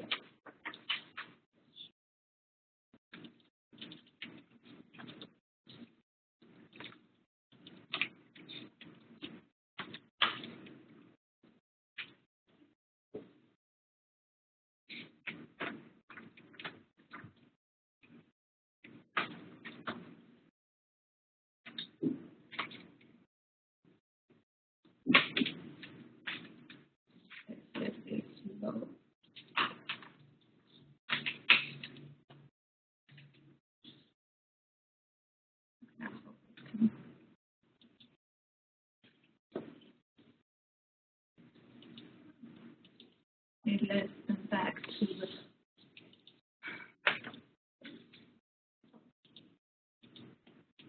okay, it's already open. Look, this is CDC provide a scenario about similar outbreak.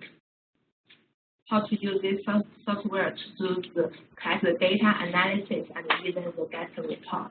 If you have time and want to get more information, you can try to do this. Okay, next I will talk one by one module for you. First is create a form. Of course, you need a new project.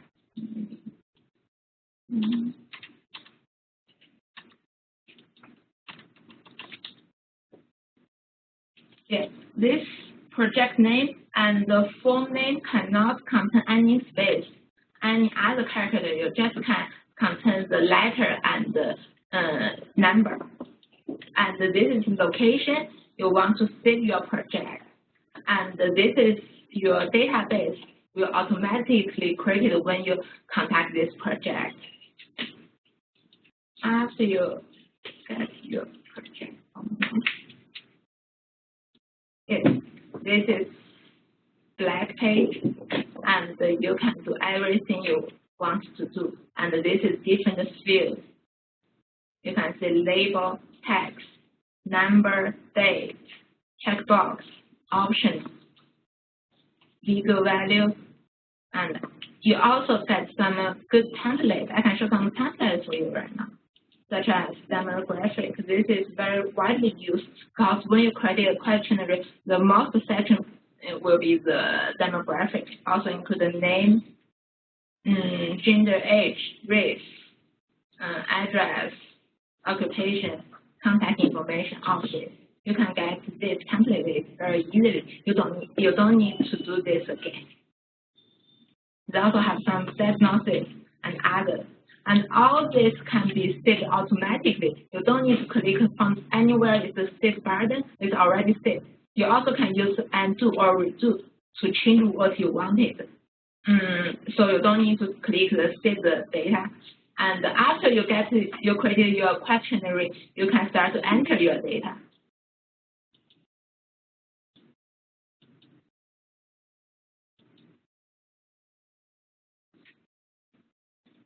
Let's go to the second module, enter data. You can still use this one. You can enter data, and look, there is record number. If you enter some data, there will be show 1 of 1 if after you save.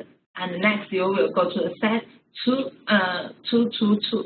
And if you want to search any record, you just enter the record number and you can find which record you want to get. After you get your data, you can go to the module of the data analysis. The classical model, if anyone use IPinfo 3 before, you may can try use the classical because this is need you to enter some code, such as some other statistical software, such as SPSS or SAS. But right now, if you don't have a strong background for the information technology, you can just use the visual dashboard. This is much easy. After you enter your data, I can try to put some data.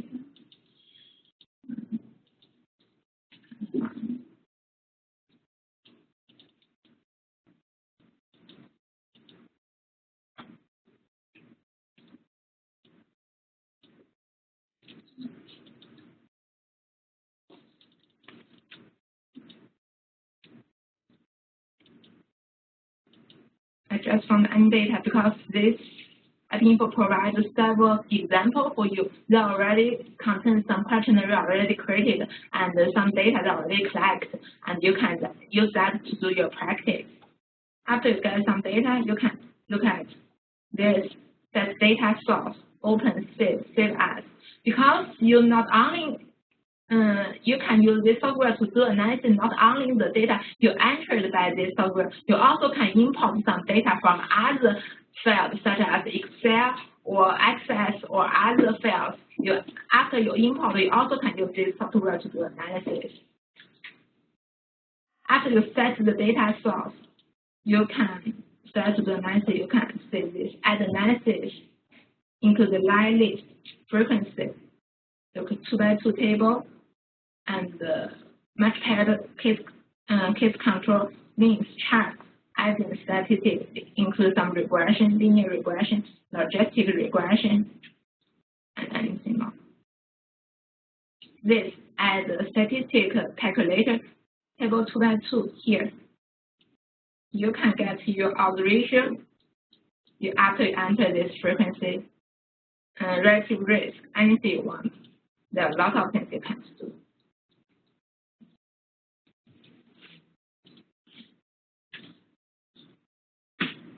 What was that one you just pulled up? Here. And the it's very useful, right? Yeah. This is a lot of things. You also can get some charts, column charts. I will talk more detail about analysis in the week next and let you to do the access for the analysis.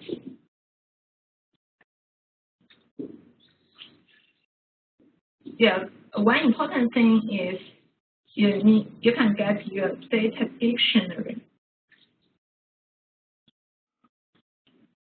because you need, after you create a questionnaire, your questionnaire maybe contains more than 10, maybe 100 questions or items you need a record. So this data dictionary helps you to know which field name is contained, what it is from here. If you have a large questionnaire, this is very useful. You can check this data dictionary.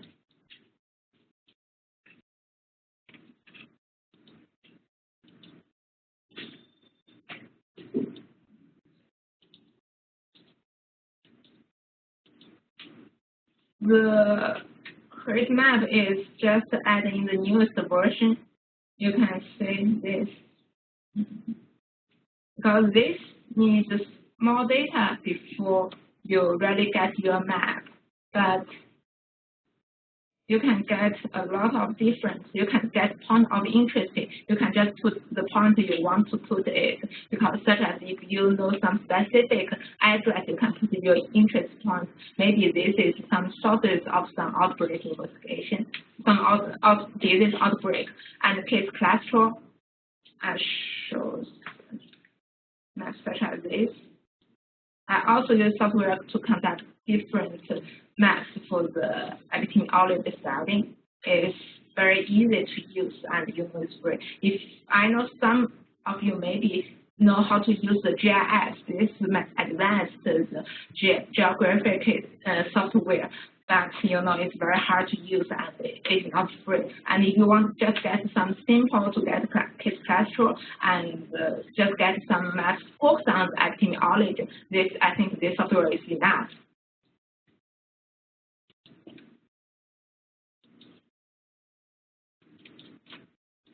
So this is major 4 components of this software. And for the week 4, I will talk more detail about how to conduct the questionnaire using this software and provide some scenario and some access that you choose to really conduct the questionnaire. That questionnaire, not only you can keep in your computer, you also can post online and transfer in your mobile device if you have Android device. And install that software, transfer that form to your Android device. Then you can go to street to do your interview, collect the data once, and you get the data together and go to this software to do analysis and also get the report. You also can get report from this software. This have a lot of function and for the epidemiology and other public health practice. And I found when I took IP1 classes, I also took this class. And when I do my internship in the local health department, I found all the departments use this software to do the analysis. So if you want to go to the government in your future for your job, I think this is necessary. And the government also reflects if the students can get training before they go to a job for this software, it's very good, I think. So I think just this is all for today, just introduction of this software. We will do more access for the week 4. Remember, if you don't have a laptop with the Windows system, please send email to me before in the week 3 next week. I think I will have enough time to borrow all the laptops from you. Thank you. Thank you. I have a question for you. Okay.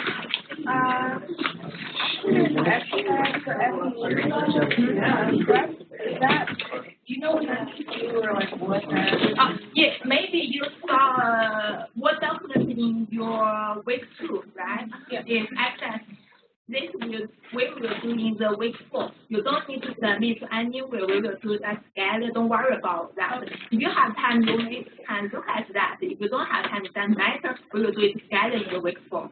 Okay. You're welcome.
Yeah.